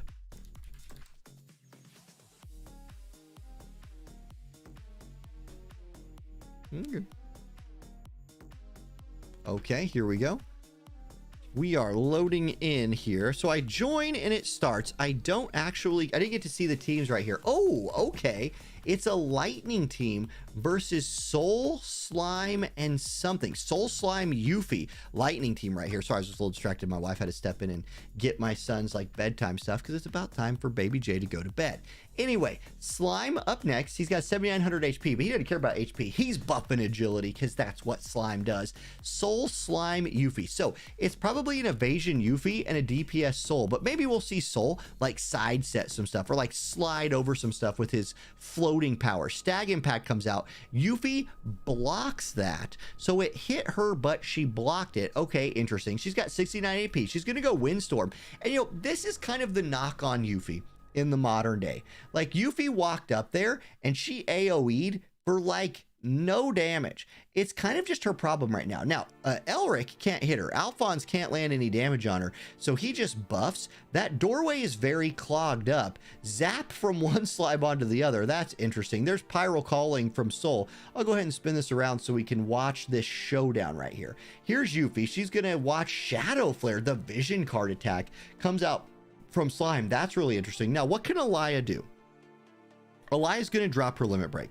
So Hysteria coming out. Alaya going to make her big ball of energy explode. It does max damage to 2 characters and kills them both. Well, there we go. Shoebox Alaya says, you know what? Look, enough with this evasion stuff. I'm going to move forward. I'm going to take some people down. And then, you know, Alphonse, you just come in here with me. Now, what can Soul do? Soul says, look, I come from FFBE, and I'm going to do Pyre of Chaos and Chaos because, you know, but whatever the spell's called, I'm going to do a lot of damage, but it's not really going to do enough. Slime probably going to look to heal up his friends. There's Hustle Dance, Alaya back to full health, and Shoebox Alaya has been one punch manning people. She is out of AP, so she will have to give herself Princess's Resolve. Okay, it's going to be another turn for Soul. He's already chipped down Alphonse a little bit. He'll be elemental chaining with himself right here if he gets it off. It is Pyre of Chaos and Destruction again. Slime takes a bunch of damage, and Soul is healing himself. Slime, Alphonse, and Alaya still alive. 91 AP for Al. He definitely can hit Soul and Soul blocks it, but Alphonse heals himself for 6,400. Slime's turn next. He's low HP, so he might look to heal himself and his friends. He will. 70, big heal right there. Everybody full health back on the Lightning team. Alaya's turn next. She's got 30 AP. She's going to go Dragon Flurry. Does a lot of damage. Soul's hanging in there, though, man. He's a tanky guy, and he keeps healing himself. 184 AP for Soul. He's going to have his pick of his moves. He does eat the counter attack right there, which isn't great, but we're going to get to see the skull come out of the magic hole and launch the, death breath right there. Courage removal, poison, all kinds of status effects on the board. I believe everyone is poisoned on this Lightning team. There's Armored Flash Kick. It'll get the self-heal, and then it'll drain a little bit from the poison. Alaya's up next. She's definitely not in danger of dying from the poison, but she is out of AP. Still, it only took the auto attack. Shubak picks up the win. GG Shubak. That Alaya put out some damage. She did some DPS. Soul can 1v3, but not there, unfortunately for him.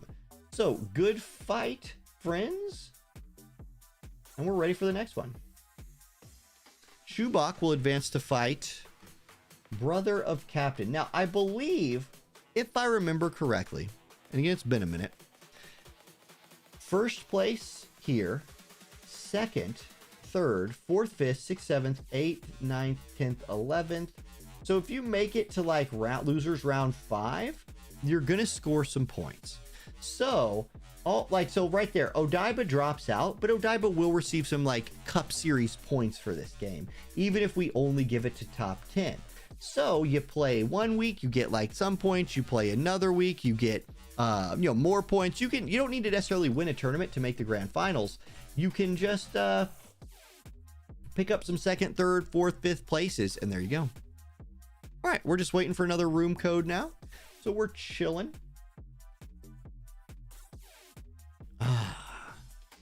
Okay.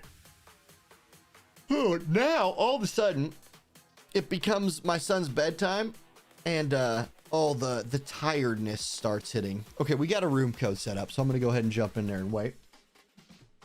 I believe we're gonna watch Shubak again.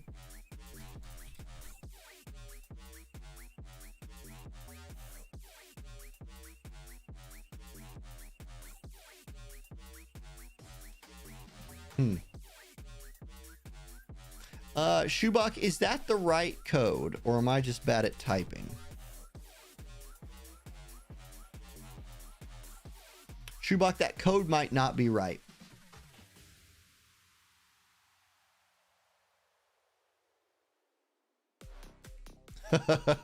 Skiz says, I expected to see more Magic teams. The only one I saw was your goofy evade one, Francesca.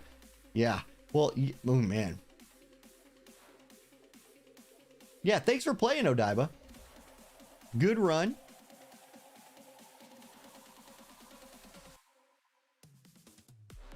Okay, it was the wrong code number. There we go. We got the right code now. 12474. No, 12473.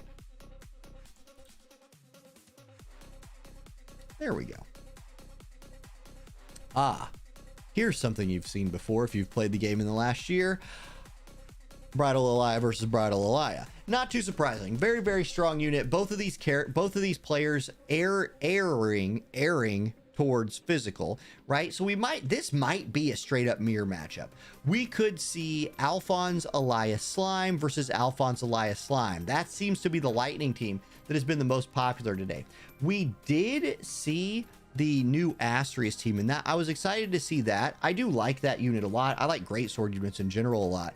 I think your best greatsword unit in the game right now is A2. I think that's kind of not arguable, and I wonder in a 210 cost limit if Lightning Asterius is legit enough to be your 100 cost unit, because you got to sacrifice a lot to bring a 100 cost unit. You need them to be Bridal Alaya level, Soul level, something like that. I don't know if Asterius is there. And I play him a lot, so I just don't know. All right, it is not a mirror matchup. It is a strike team versus a lightning team. So we're going to get to see 2P again. It's 2P Alaya Slime versus Alphonse Alaya Slime. So it's lightning tank traded off for Earth Evade Strike unit. And 2P has looked pretty good today, and she has the added bonus of being an elemental advantage against this whole lightning team. I wonder if that's something that Orendir like thought of. I wonder if he considered that when he was joining, because he knew, like, at this point in the bracket, you've probably seen your opponent on stream and you can think, hey, do I want to pivot and like try and catch something that he's been running? Phasal Slash comes in, man, 2P jumps right in there. I love that about this unit. Like, one thing I love about 2P is she just gets in the mix, man. She wastes no time. She's like, look how fast she's dancing around. She eats the Dragon Flurry from Alaya. She's still hanging on in there real nice. Meanwhile, Orendir's Alaya is like going to move forward. She's going to go Stag Impact. That is Slime down, and Alphonse taking a little bit of damage. Now, he's going to go Stone Enclosure on the back line. Once again, targeting the Slime. It does a lot of damage, but does not quite take him out. He's going to be able to heal himself here. That's all he does. Hustle Dance. He doesn't even move. Now it's 2P's turn again. She goes double burst on the tank. It does a lot of damage, but Alphonse is a beefy guy. He's only at half HP. 2P might need to dodge something to win this match. Slime goes down for Orendir, and now it is his Alaya's turn. 49 AP. She got both targets right in range. Stag Impact comes out. Man, that Alphonse is at 1563 HP. 1563. He is almost down. Boulder Blockade comes out. There's the 2P dodge that we were waiting for. She dodges what might have been lethal damage against her and then kills him for it. Meanwhile, Alaya has her courage popped, and now 33 AP. Ultimate Blow comes out. There's courage. Hate down. Doesn't matter if you're the only one left. That needed a double kill. It did not. Okay, it's 1 HP Alaya versus 1600 HP 2P. 2P is going to go for the elemental advantage kill right here. 64 AP. What does she have? What you got in the bag, 2P? Punch her right through that wall. Walls be danged. It doesn't matter. You're just dancing. She gonna summon on her? She gonna use the limit break? Finish this thing off in style? I don't know. Here it is. Punish. Just punish. 5500 damage. Evasion up. Down goes Alaya, and Orendir picks up the win. 2P advances. And I gotta say, the near units looking kind of good. You know, what a good collaboration that was. I would not call either of them like super overpowered, but both of them have made very good impressions on me. Got them both on my main and have been liking both of them. All right. So now we'll just wait for the next match. We already got it. 40524. Let's jump in there. We are nearing the end of things. Here we have not Bridal Alaya. We've got Get Clucked versus LXD. LXD showing that little Leela in slot 1 with his 2600 attack and magic team. And Get Clucked, there's some majory going on. We've got 4500 magic showing a Phoebe in slot 1. So both players pretty successfully hiding what could be a lot of different combos behind their slot 1 character, going with their very much cost limited option in that slot 1. All right, we are loading it in. Here we go. What's Phoebe hiding? Is it a Helena? Probably. No, whoa, okay, hold the phone. Is that Mashuri? I think that's regular Mashuri. Now, we've seen LXD's team once today. It's new Lucio, it's Shalza, and it's little Leela. The Shalza was very good. The Lucio did his thing, and Leela was a solid enough tank. So we know LXD's team can bring it. We've seen them win. I think that's regular Mashuri on the other side. She is a 70 cost unit, so she does have that going for her here. You can use a 70 cost UR to really open up your team comp options, and that's a Summer Ketone. What in the world is this Mace team right here? It's Summer Ketone Mashuri. Now, there's every status effect in the game almost nullified by Mashuri with her Calamity Guard, so that's pretty cool. Lucio, he's got a boatload of HP. That is a max reincarnated Lucio for sure. He's going to go Luminescent Blessing. There's that Elemental Chain Resist and his self buff online right there. Summer Ketone, 11,000 HP Summer Ketone. What am I looking at? Is this a fully reincarnated Summer Katone? If it is, Get Clucked is like one of the coolest players in the global version of War of the Visions. I don't know if anybody plays it. Look, I'm about to be really impressed by how little damage Katone just. Oh, wait, it's the Katone bomb. She's quickened by Phoebe. The whole team comp is built around sending Katone. What? She takes shells and pops her courage in one attack. Okay, Katone going in there, and Katone came to cause problems today, you guys. Now, Shalza, you got 1 HP. You considering putting like a re-raise or courage on yourself or something like that? I think you just had your courage pop, so that's done. Unavailable pain comes out. It does like no damage. It does no damage. I think we might have found our next thumbnail character. Mashari's putting out her defense and spirit stacking buff while taking the tank down to about 20% of her HP. Lucio, you brought 2 girls to help you win this fight. They're getting torn up, man. Get in there. Blade of Luminosity comes out. This Katone is unkillable. The Katone is taking an attack from everybody on the enemy team, and she doesn't care. It might not look like this unit is wearing any armor, but she is. There's a lot of armor there, I guess. Okay, she just takes down Shalza right there. Shalza down. Leela's at like 10% HP, and Lucio did deal with that attack pretty well, but what is this Katone, you guys? I don't know what I'm watching. I've never seen the bikini armor be this effective in any video game I've ever played. And every video game you ever play has bikini armor. Okay, here's Mashari. She's looking at the tank. She's going to take Leela down, at least pop her courage. I understand Mashari being tanky. That's like her whole thing. She brings bulk with her defense and spirit stacking, all of that. Now, Lucio, what are you going to do? He's got Summer Katone straight in his face. Dual Glinting Slash. That was at least respectable damage on this Katone, but not nearly enough. You got Phoebe backing you up. There's still a full life in her belt if she needs it. Mashari's going to put the pain on Leela for one final time right here. Boop, Hallowed Ray, 2,900 damage. Mashari has fully stacked her defense and spirit buff. Lucio's like, I need this little girl to like move out of my way. He is going to chain on her right here. So he laps her. That will help him do damage a lot. And you can see he brings 4,000 damage. Had that crit, it might have killed her. But instead, she just catches the quicken. And she says, I'm bringing the pain. I got my ice stick on a summer unit. Actually, she's going to drop back and do the limit break. Okay, here we go. She gets out the flotation device because you have to be careful at the beach. 3,400 damage with spirit down and gives herself haste. Again, not wanting to be lapped again if the opportunity should arise. Now, Mashari does have heals in her kit. She's not going to use one though. She does get in range for the Hallowed Ray and just continues to keep her defense and spirit buff alive. Lucio's down to 12 AP. He could look to go try to kill Katone with an auto attack. That's what he's going to do. So he does take her down. Phoebe could look for a full life right now. Try to bring this Katone back into the action, and she's going to go. There it is. Katone back. She's at about 85% HP after that full life lands.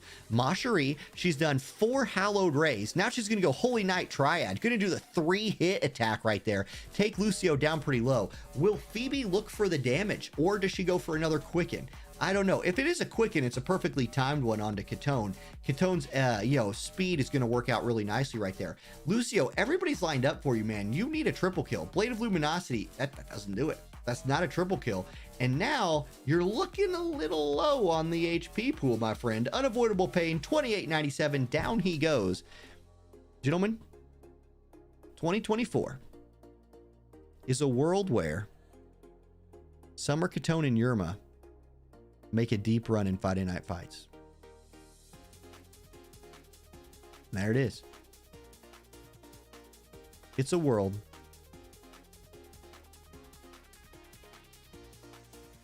anyway. Summer Katone and Yerma, Friday Night Fights meta. There it is. Okay. I also just realized I hadn't been recording the whole time. Whoops. Hit record now. Mace Vision cards are really good. Mace Vision cards are very, very good.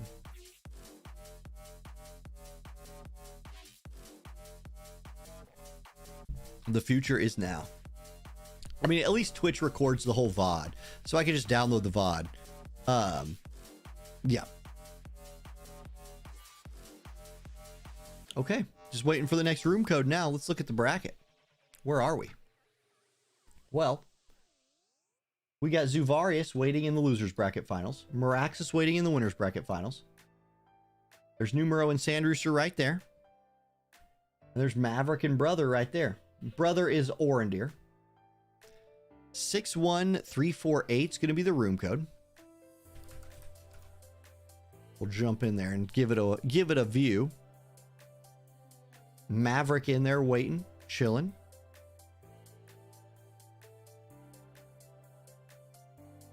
Yes, LXD, your long losers run was brought down by Swimsuit Catone and Macherie. Man, right now, Swimsuit Catone, Yerma are looking like the thumbnail, which is a spicy thumbnail, man. Yeah, that's true. Now we will play on this map. Well, okay, that's something we need to consider, actually. I think we play the whole cup on this map. Now, the rules will change every week. You know what I mean? Cost restrictions, stuff like that will change week to week, but we stay on this map for the cup. So that's something to just keep in mind if you're wanting to play in the next rounds. Here we go. We've got, once again, Halloween Lucio paired with Grifford for an Axe Buddy versus the 2P Elias Slime team. And we have a Naya, our first Naya sighting in this cost limited. And Naya, a very good cost limited support unit. Now, she's going to be a lot better against mages if you can like work her reflect in. But no mages on the other team. It's just strike damage with 2P and Bridal Elia. Grifford, 1300 HP. Grifford's a hard man to take down. This is unlucky for him, I think. He's going to go with his limit break right here. So he's looking to put out a whole bunch of damage to start this fight. It's not a whole bunch of damage. 2P just kind of shrugs that off. And now, instead of getting his buffs online, he's just out of AP immediately. I don't think that's ideal for Grifford. Halloween Lucio, though, going to look to carry the team. Naya already dead. This is a terrible start for Maverick's team. Lucio's going to go forward Vacuum Slash. That's big damage, so the comeback could be on. 2P jumps right in there with her Phasal Slash, and now there's Grifford out of AP. 429 damage with an auto attack is fine. It's respectable, whatever, but that's not what you're looking for. Slime's going to hustle dance. 2P, 41 AP in her pool. She's dancing. She got those quick feet, man. She's jumping one way, she's jumping the other. Grifford takes some damage. It is a dodge from Halloween Lucio and another dodge from Halloween Lucio, who now finds himself in a 3v1. He's going to try and do something about that, though. He pops Elias Courage, so it's no longer a 3v1. Note that her hate just dropped. She just de-aggroed right there. Will that matter? Like, will he now go for 2P or Slime instead of her? Or does he have an AoE that can catch all three of them? He's going to Vacuum Slash. So Slime being next to Elia will draw him over there, and he's able to pop Elias Courage. Okay. 2P's turn, guaranteed hit buff. She did something. I don't know what that was. Okay, ability change protected shell buff for Elia. I missed what 2P did. Let's see what Lucio does next. Did she take his guaranteed hit off? Maybe, but I don't know. Okay, anyway, she dodges his next attack and then she punches him and he shields it. Okay, Elia's turn now. She's going to go momentum. Give herself that haste and reaction block rate. Some people are starting to turn into crystals and permanently lose bravery. 2P punches Lucio. He shields it again. He's got that 7,500 HP shield. He hits her for 3,500. Another person drops off the map. There's Dancing Flower Blessing, AoE resist up, Courage reapplied to Elia. Crucially, 2P out of AP. She's going to punch Lucio. And like I'm telling you, this was a 3v1 for Lucio. I would say right now, he's got the advantage. Okay, he is out of AP. He hits 2P for 1,500. Remember, Elia procced her de-aggro earlier, and that has kept her alive. And it's allowed her to re-haste herself. It's allowed her to get her courage back on, and it's allowed her to kind of stay in this fight. There's Barrier Field. We're out of AP all over the place. 31 AP for Lucio, though. Vacuum Slash, that could do it. It's 2P down. Elias courage popped again. So she's still at 1 HP, where she spent most of this fight. She's got 6 turns left. She's got haste. She'll get 2 more turns in. She can't do anything. She just has to pass. Lucio's up next. Lucio, Executor. You got this giant guillotine-sized execution axe in your hand. You've got elemental advantage against a 1 HP Bridal Elia target. It's about to be the Red Wedding. 2258. The bride goes down. Maverick picks up the win. G to the G. And we move on to the next fight. All right. No, guaranteed spectating doesn't happen till the end. You guys just keep playing.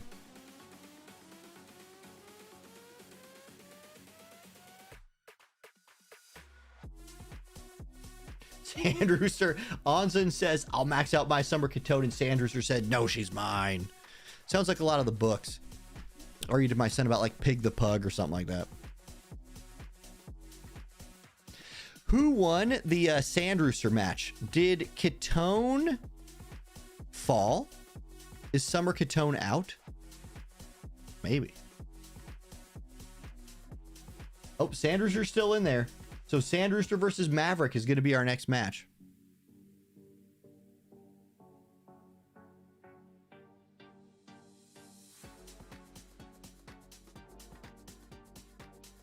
Yes, brother, you did make a big run. Good run, brother. You definitely scored some points, but not enough accuracy in that last match. That's exactly right. Okay, I'm just browsing the Discord for a minute. Making sure everything looks good. I gotta say, guys, well done. Smooth. Like, this has been a very, very smooth return to Friday Night Fights. I'm proud of all of us. I'm gonna turn my air conditioner on as well.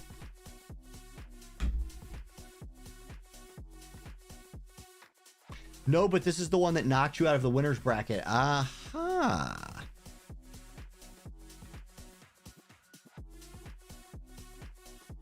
All right. Just waiting on that room code, then we will jump in. Oh, man. I agree. Francesca, this is like the smoothest Friday Night Fights we've ever had. And it's after a year of not having one. How did that work? Were the people we had before just bad at Discording? I don't know. Like, there have been 0 hiccups. I mean, like me not recording it's a hiccup, but that's just me because I'm dumb. That's easy enough to fix, though. I just download the VOD. Like, that's a smooth post-stream fix. Okay, we got the room code. I'm going to jump in there. Again, not going to put it on the screen until both players are in, just in case we've had some changes to comps. 19859.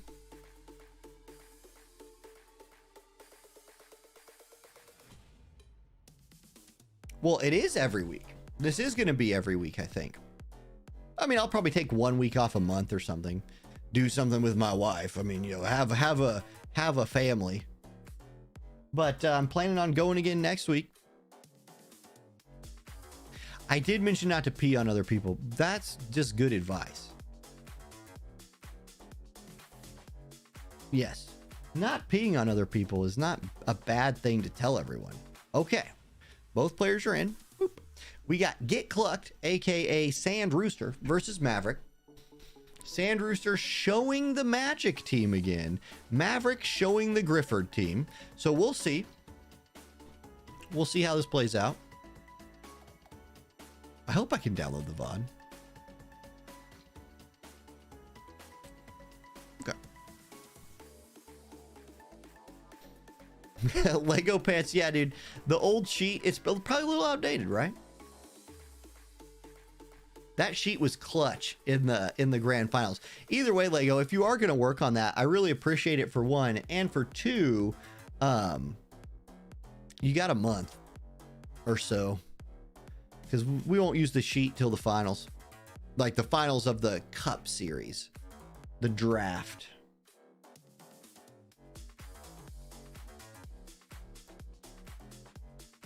Okay, Maverick just doing his initial placement. We're chilling. We're chilling. I'll tell you what, too. We've had a lot of viewers tonight. Friday Night Fights used to catch around like 80 to 90 viewers. We're sitting at 183. Now, they're all just chat bots, and I know that. But I appreciate all you chat bots. They're not really. I don't know how to bot. I wouldn't do it anyway. It's lame. But I also don't know how. Just, you know. Here we go.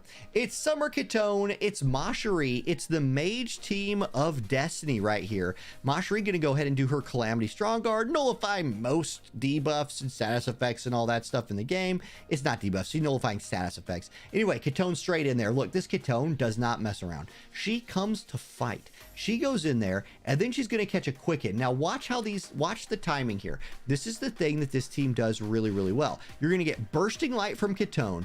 Immediately, into, oh, actually she does catch the attack from Salir, but there's the quicken. It's right after Katone already gets one churn off. So she essentially gets to double hit the enemy team, and she kills the Salir with that. We got to see a Salir, which was cool. I guess I didn't mention that in all of the excitement. And then there's the Calamity Strong Guard right there. So she does get her shield rebuffed, which will help keep her alive. That max HP buff just is refreshed, and it's Summer Katone versus 3. Dispel Slam comes out. She tanks that pretty effectively, but remember, she had her one-hit shield from Mashari for that. Grifford's attack still only did 754 damage. This is the Katone 1v3 beatdown. There's another quicken for her. I think it was her turn next anyway, so that timing kind of sucks. But she's got a chance to do some more killing if Halloween Lucio doesn't kill her first. He goes for the backline. He goes for the Phoebe. It does okay damage, but Phoebe shields that with Mashari's help. Hallowed Ray, 3,000 damage even on the Lucio. Bursting Light at the Grifford, 7625. And hold your phones, everybody. It's gonna be the Katone team winning again. Unavoidable pain for 1935. Let's flip the camera so we can, well, the other way, so we can watch this devastation. Mortal Draw is gonna keep Phoebe from getting that quicken off, but Mashari's Hallowed Ray is a guaranteed hit. Out Mashari goes with Monk Revive. Why not, Mashari? Use Monk Revive. We haven't seen that literally ever in Friday Night Fights. Might as well just do it instead of just winning the fight. Phoebe dies again. Mashari, you gonna do it again? How many uses does that skill have? No one knows, because no one's ever seen it. She can do it again. It lands. Why not? Let's double Monk Revive. Katone's just gonna buff herself. Okay, Lucio, what you got next? Or no, it's Summer Katone's turn. There's Unavoidable Pain for 1900 damage. Okay, Sealing Cleave, counterattack right there. Mashari, hey, you gonna heal? You gonna actually just go for the win? Just, Mashari, are you toying with Lucio right now? Pull the Hallowed Ray out of your sleeve and put a bow on this fight. She's chilling. She's like, nah, I'm just saving up for this Hallowed Ray right here. Don't rush me. I'm a princess. She takes Lucio down, and Sand Rooster, aka Get Clucked, and his Katone Mashari Phoebe team has made it to the losers bracket finals. Sand Rooster making that run. Maverick, great run through the brackets. Maverick made a run, what, all the way to the quarters of the winners bracket and all the way to the semis of the losers bracket. So looking at third place bracket scoring point, or third place cup points for Maverick here. And then Zuvarius in fourth place. Fourth place. Look, it's the first one back, you guys. You got to give me a break on, saying things correctly. Anyhow, yeah, fourth, because you have 1, 2, 3 people finishing ahead of you. So anyway, it's a successful night for Maverick. He scores a bunch of points. And now we have Zuvarius versus Sand Rooster for the right to take on Meraxis and have to beat him twice. So once again, I did misspeak at the very beginning of the stream. This is not a best of 3. It is just it's essentially a best of 3 for the winner, right? Because they got to get beat twice. If you are coming from the losers bracket, you essentially come into the best of 3 at 0-1. And so if you lose, you're out. Does that make sense? I think it makes sense. And that's how we do these every week. All right, we got a room code 73523. Let me jump in there. I think I'm going to give the credit to Kason for this being so smooth. I'm just going to say that Kason has been having all these people in his tournaments, and he's got them trained. Thanks for doing all the heavy lifting, Kason. I don't know if that's true or not, but it is what it is. I do know that's a Fryevia. So we're going to get to see Zuvarius' Fryevia coming out here. That's her first appearance of the night. And then we've got Get Clucked, aka Sand Rooster, and her Summer Katone, his Summer Katone of Destiny. If this is a mono ice team from Zuvarius, Summer Katone might go off. Now, I will say this though. Do you know who a great magic tank is? Because I know one, and it's Fryevia. Fryevia is very good right now, especially after her limit break upgrade that she just got. This is also Ice Virtuoso Zuvarius. So I'm guessing he's leaning into the ice, especially with that title, especially with how good I think Fryevia is in the game right now. You probably have an A2 hanging out back there with her, and then just filled in with some cost limited option. All right. Exciting match coming up right here.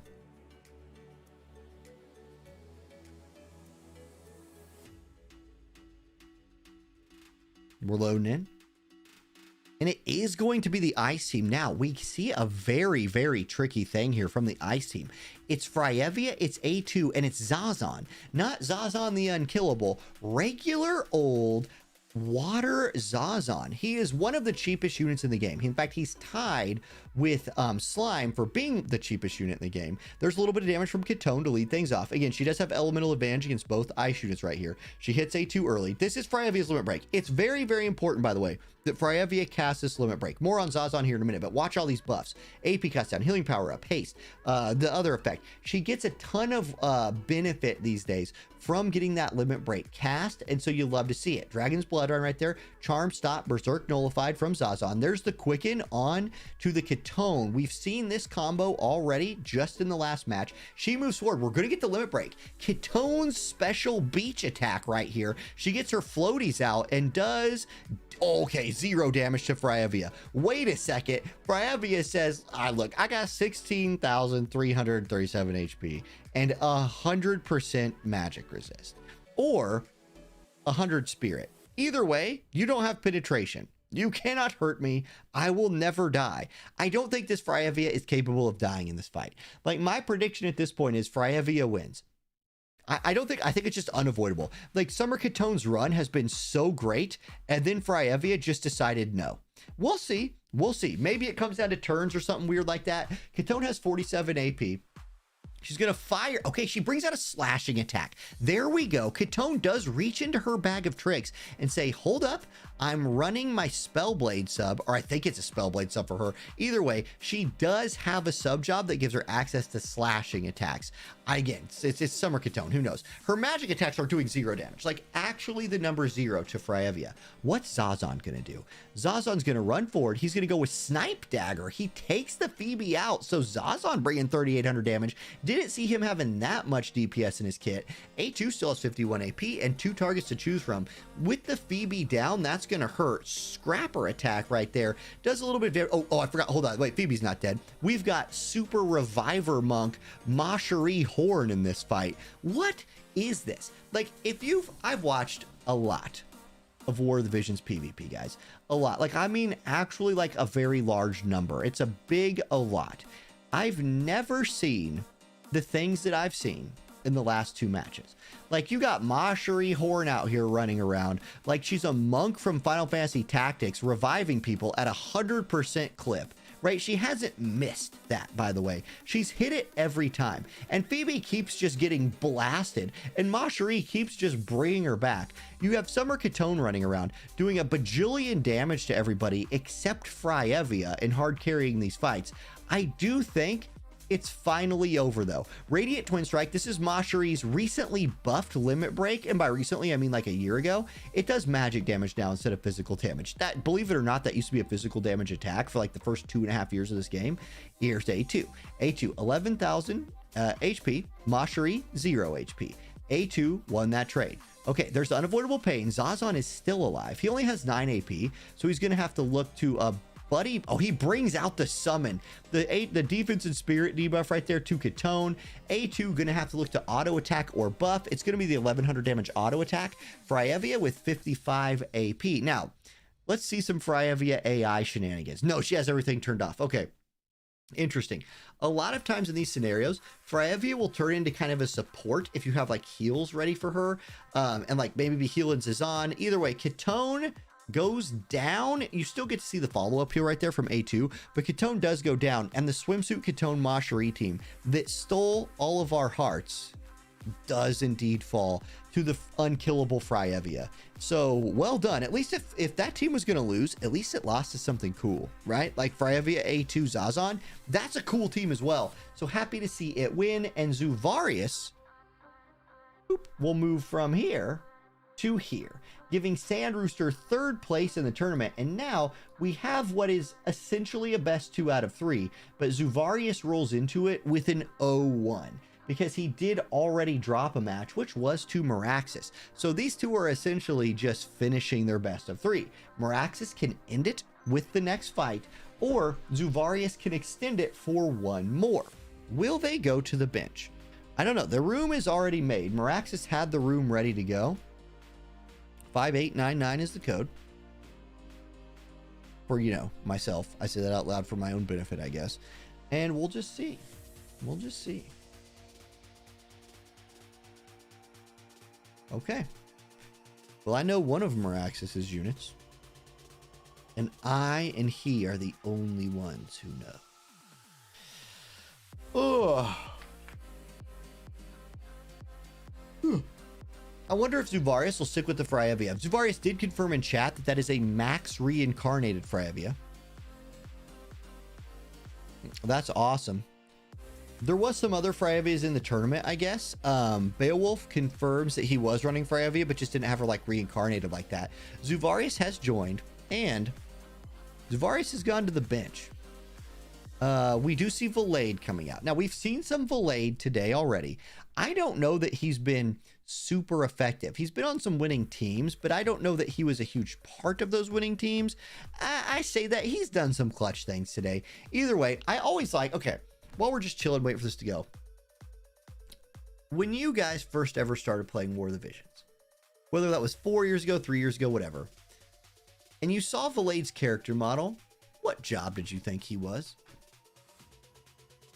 I had no idea. Like, what a confused looking character. What a confused looking character.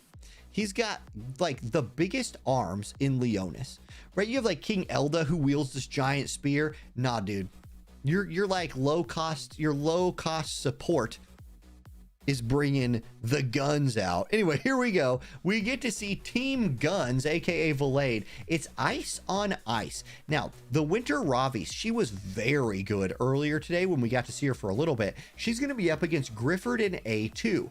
Grifford, the last time we saw this exact matchup earlier. In fact, we caught the end of it though. When we caught the end of it, Grifford was suffering from frostbite. He caught a frostbite in the match, and we just watched him have to just auto attack, and he couldn't ever be effective. Meanwhile, the A2 and Winter Ravis were just tearing everybody to pieces. I believe we have a bow tie on the slime here for Meraxis, because notice Grifford's movement to try to go to the far left side of the map, and how slime only move for 2 spaces. Here's Winter Ravis's limit break, Holy Knight hijinks. He's going to bring out a gigantic snowball, cut it in half, and do 4,700 damage, and put that frostbite onto A2.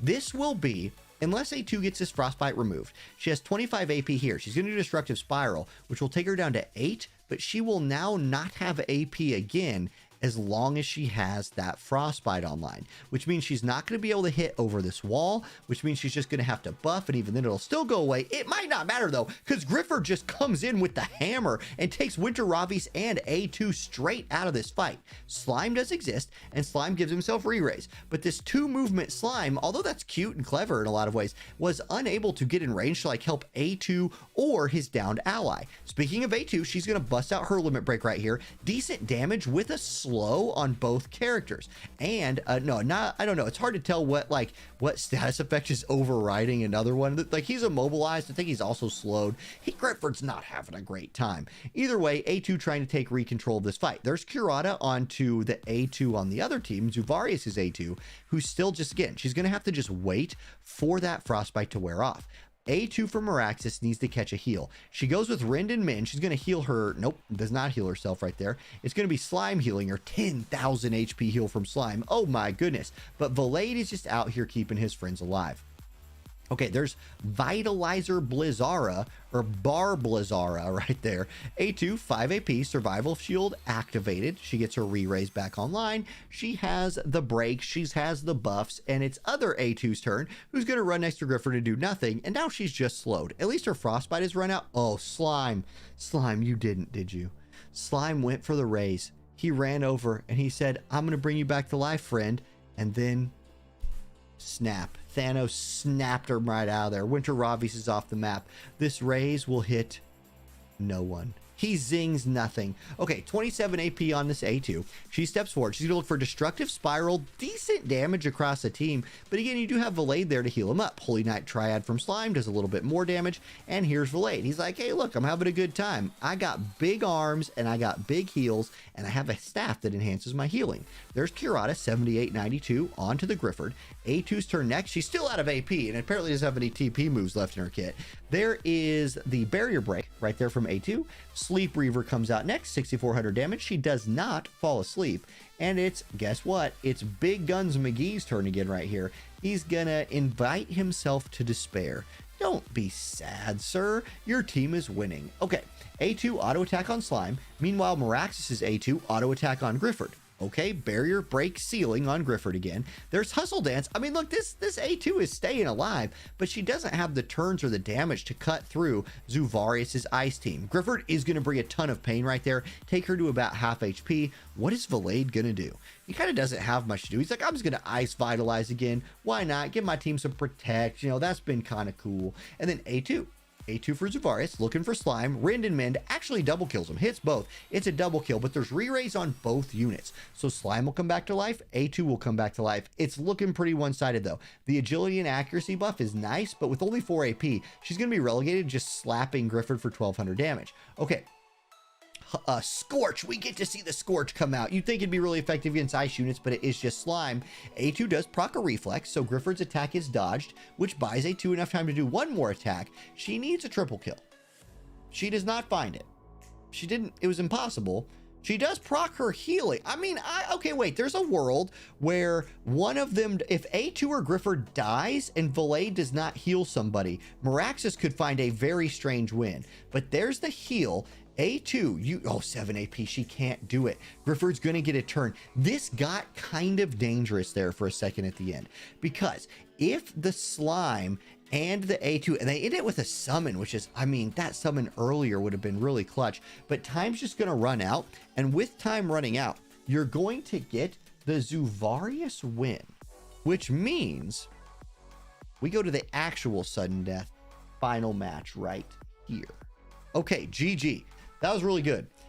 I thought for a second, I think I forgot in the middle of the match that the, and again, there's like the same unit on both teams, which makes casting just special. That's why I like drafts a lot more.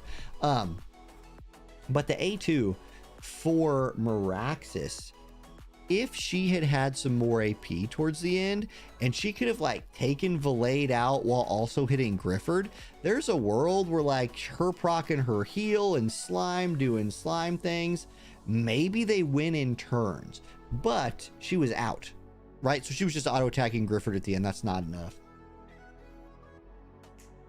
Starwolf says, what a shitty AI. It should have known the unit would disappear. You would think, but the AI has been bad at that since the AI. It's never been good at that. Lego Pants, you're exactly right. The unit choices in this tournament are massively different than last year. Massively, massively different. God, I just saw myself in the camera. Somebody needs a haircut. That somebody is me. Well played indeed. Well played indeed. Oh, baby monitor. Handing that off. Baby J officially down for the night. My man. I did successfully train him, guys. This is kind of a nice little story to tell while Meraxis and Zuvarius set up their finals teams. Yeah, the most banned unit was Cloud. Imagine. We might not see him in the in like the grand, in the draft, even with all the bans. Anyway, got Baby J trained to go to sleep by himself. And that's a big W for parents out there. Cloud does still hit really hard. I agree. Thing was, like, reflex is so less good now. You know, like a big part of Cloud was reflex.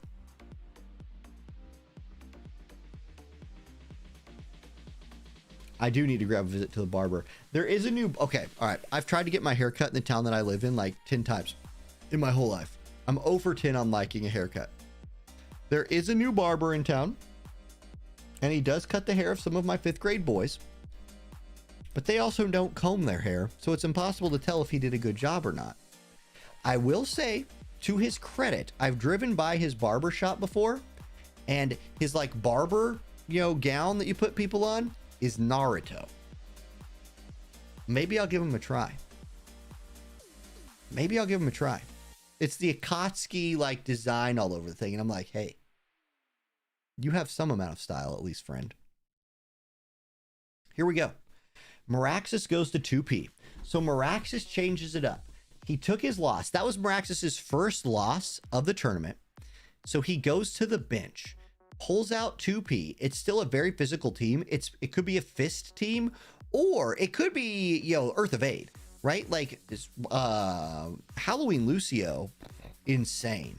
Zuvarius looks to be sticking with ice, and why not, right? Why not run it back?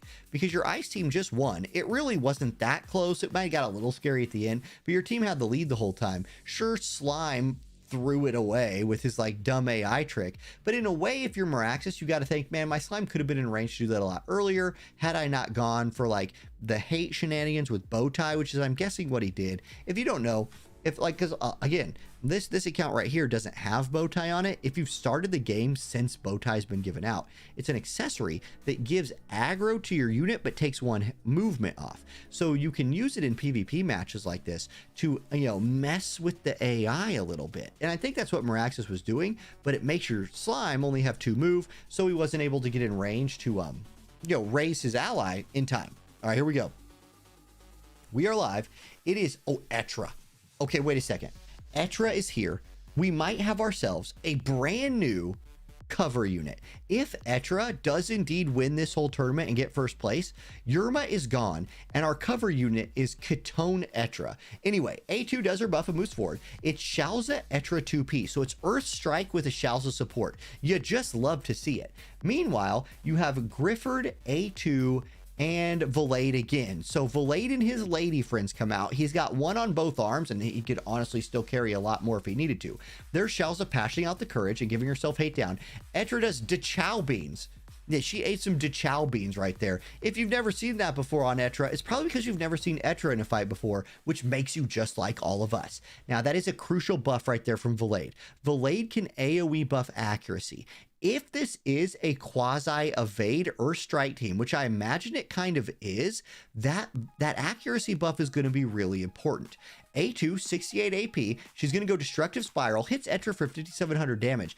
Etra lives and procs her damage up. 2P jumps in with her Phasal Jump, I think is what that was called, and she's blocking the doorway. Grifford's going to skip the door anyway and just hit Etra for enough damage to kill her, and Etra is down. Okay, it's Valade's turn next. He's going to pull out the Curata, and the Ice team is full health.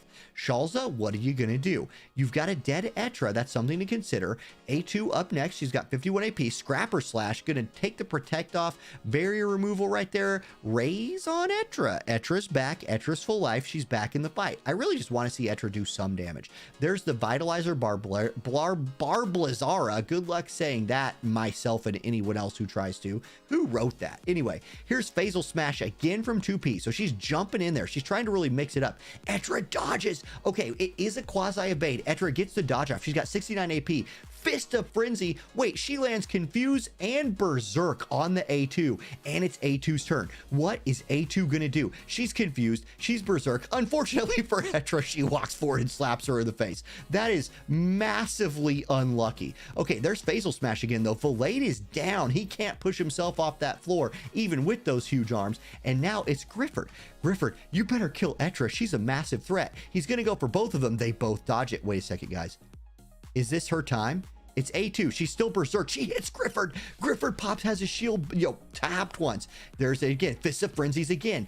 A2's dead. Etra beats A2. Confirmed. Etra, Etra's higher on the tier list than A2 is. Who knew? It's Shalza's turn next. She's going to walk forward. Beachside Rejuvenation. It's a TMR heal coming out right there. And now it's 2P's turn. 31 AP. She's got 2 ice units in her sight. She says, look, we're both from the same game, but I'm going to take you out with this kick. A2 goes down, and one reincarnation unit, or not one near unit, takes out the other unit. Anyway, Grifford hits Etra again. Etra's still alive. He gets punished for hitting Etra, and it's Shalza's turn. Shalza, what are you gonna do? You got lots of options. Etra, win this thing. You only have 9 AP. Punch, 904. Counter, AoE resist buff. It doesn't matter. Here comes Curative Para. Etra's full HP. Grifford, 8 AP. You need a triple kill. You get no damage. It's 2P's turn. Punch him. Set up the kill for Etra. Let her do it. Let Etra get the kill. Shalza, do not cast damage. Let Etra finish this thing off. Come on. We've got to finish this in style. Rite of Safe Passage. There it is. We get to get Protect on everybody. Etra, 28 AP. Bring it home. Arm break. No, she can't do it. She doesn't have the damage. 2P, go ahead and just end it. 1554. There it is. Grifford goes down, and in the very first Friday Night Fights of 2024, you have a deep run from Yerma. You have a deep run from Summer Katone. And you have go to the bench at the last second Etra team that wins it. And not only did Etra win, Etra's status effect punch just took took A2 out of the fight. She said, "You're confused, you're berserked, you're done, you're done." She took her out of the fight. Etra wins. And Meraxis, GG. You are the first Friday Night Fights winner of 2024, and you will receive first place points in the Zalt Cup for this week. So if you're watching this on the YouTube VOD, thank you for watching. If you would like to play in a Friday Night Fights in the future, these are going to be about every single Friday. Join my Discord, link in the description of this video. Make sure to tag yourself as a tournament player. We'll have the sign up links live about the weekend or the beginning of every week. The rules will be posted in the Discord as well. A map, cost limit, all those things. And join this. This is really fun. We had a very, very successful tournament tonight. It went so smooth. We got to see so many units that we have not seen in PvP in a really long time. Somebody at the beginning of this stream was talking about how like cost limited makes it more boring. Tell that to Summer Katone. Tell that to Etra. Tell that to Yerma. Tell that to like everyone. This was awesome. It was one of the best tournaments ever. Thank y'all for being a part of it. I'll catch you next time. Peace. Okay, that was just the ending for the YouTube VOD. Now, we shall now figure out the points. I need to do the thing that I am the best in the world at, and that was purely just a lie. Open up PowerPoint. Not PowerPoint. I can't even open up Excel correctly. I opened up actual PowerPoint. What am I doing? I need Excel. I literally do use Excel for like one thing, and that's to do my business taxes and stuff like that. But I just downloaded a template for that. Somebody else made that template. Now it's time to make a blank workbook that we shall call Friday Night Fights. So we're going to go with championship points. Okay. So let's put this on screen. First place tonight was Meraxis. So GG, great job, Meraxis. You, sir, shall receive. Now, how do we want to do this? Let's talk about this. This is an interesting thing, and we haven't hashed this out yet. Should first place, what we've done in the past was gone like 10, 9, 8, 7s. So okay, because like here's how it works, right? 10 because you're first place by yourself, 9 because you're second place by yourself, 6 or 8 because you're third place by yourself, 7 here and here, 6 here and here, 5s here. We could do that. Or should first place just get it like 20? Like essentially make it impossible if you get first place not to just qualify.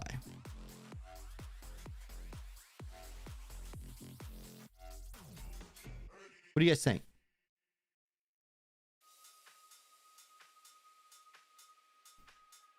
Zeno, you got to get in here next week.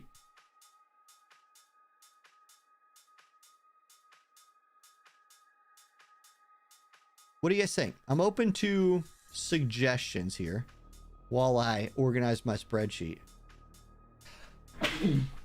Excuse me. If you win a tourney, that should be enough to qualify, in my opinion. See, I agree with that, Greatness. It would be a nice incentive to get first place. First place auto qualify. Okay. So how about Meraxis? I'll just put auto. If you win, you get auto. So watch this. I can throw, I'll show you guys my screen in a sec. So Meraxis auto qualifies. Yeah, Skyfrey, it'll probably be about 3 or 4. It depends. I don't know. We did both of those numbers in the past. I believe we used to do 3. I don't know. Top 8 make the... So Meraxis automatically makes it. 13, 8, 5, 3, 2.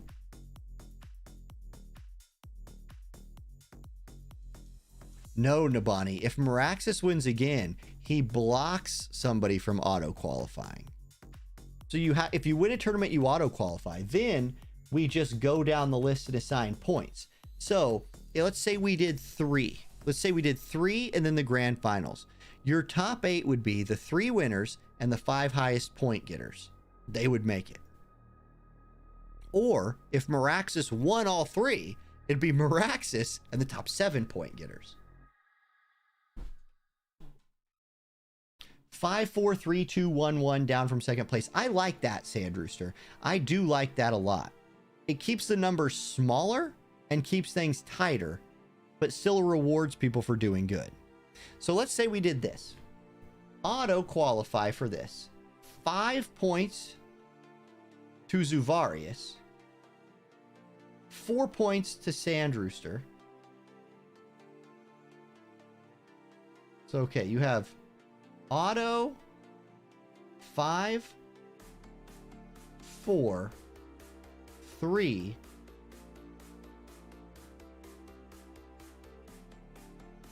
I need it to be higher than 5. 5 doesn't go down enough.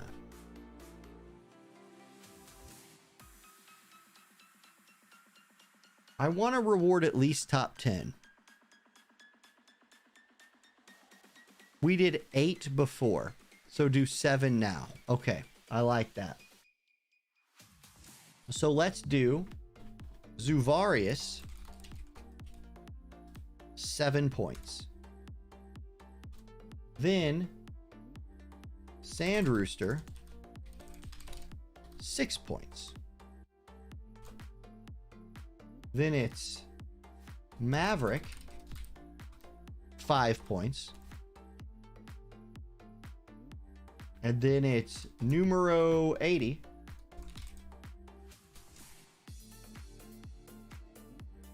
And numero 80 gets 4, as well as brother of captain they both get 4. Then LXD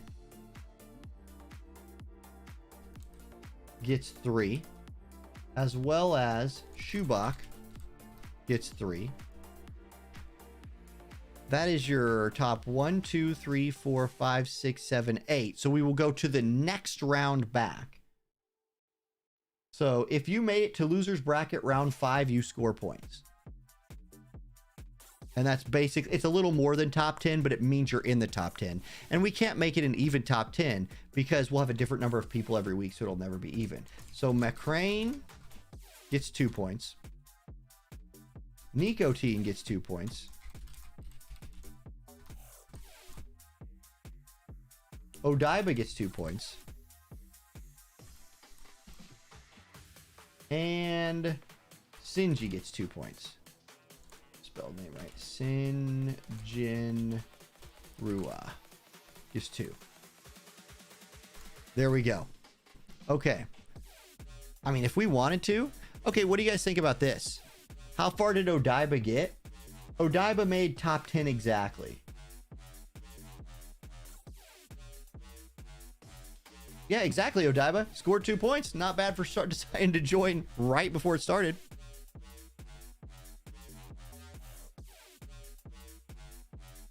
No, the tournament's over.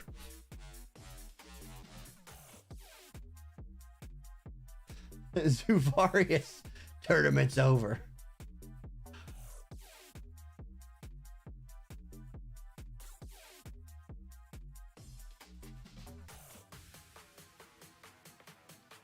But I will, if you guys want to have a show match to end it, I'll put it on.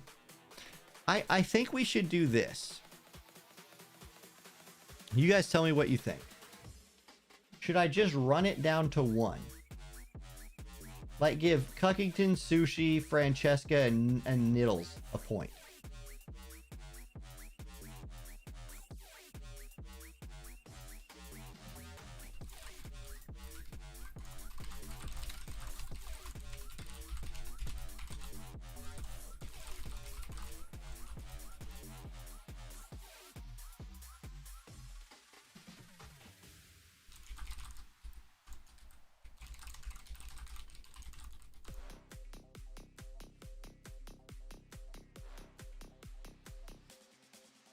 Sorry, I was just clearing some up in chat. Okay, or in the Discord. I think I like that. I basically just go from first place, then go from 7 to 1. However the bracket breaks down there.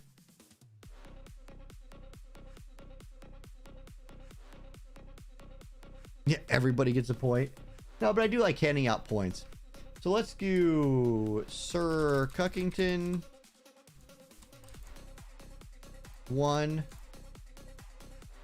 Sushi 1, Francesca. No, we're gonna go Francesca 1, and Niddles 1. Okay, there we go. So here are your standings. I'll drag this over here in all of its glory. I will beautify this thing just a little bit. Use the challenge standings. It'll sort it all out. Well, I do it based on the bracket though. I could, Lego, I see what you're saying. I like to just like, I know what challenge will do is it'll think about like strength of victory and things like that. I think I like to use round you made it to in the tournament more. That's just personal preference on my part. Because yes, you can go like here. I can click into the tournament. Hold on. The in the tournament button like never. There you go. I can click this. And then it will say, hey, look, ta-da. There you go. 1, 2, 3, 4. Oh, it does ties. It does ties. Okay.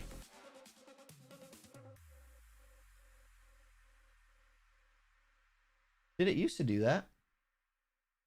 I don't remember.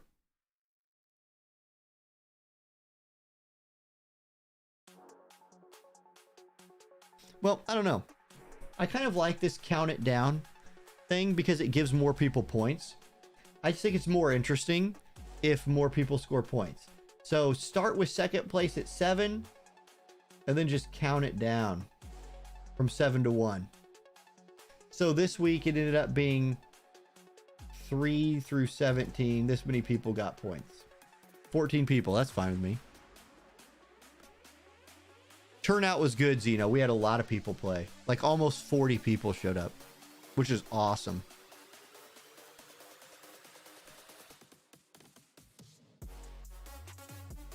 Now let me save this. FNF standings. Boom. Okay.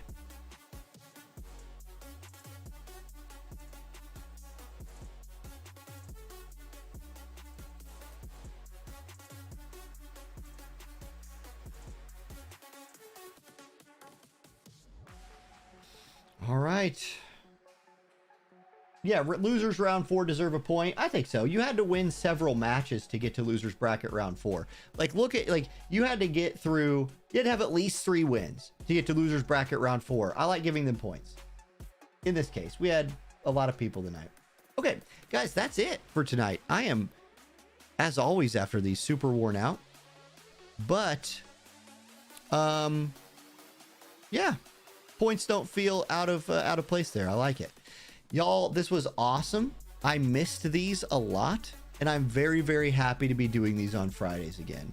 So if you loved it tonight, hopefully these just continue to grow, and we have very, very successful. If they all go off like this, I can't even imagine how fun Friday Night Fights is going to be from here on out. So thank you guys so much. I'm going to go to the, I'll put my beautiful home screen Shadow Links unit on. Level 107 Shadow Links. Just bow in her greatness. Yeah, y'all are awesome. I'll see y'all next time. What are the rules for next? Oh, you're right. We usually decide the rules for next week. Okay, let's do, I don't know, drop some ideas in Discord. I think I'm too tired to make like real decisions tonight. I'm exhausted after these things. So if you have some ideas for next week, let's drop them in the rules dispute channel.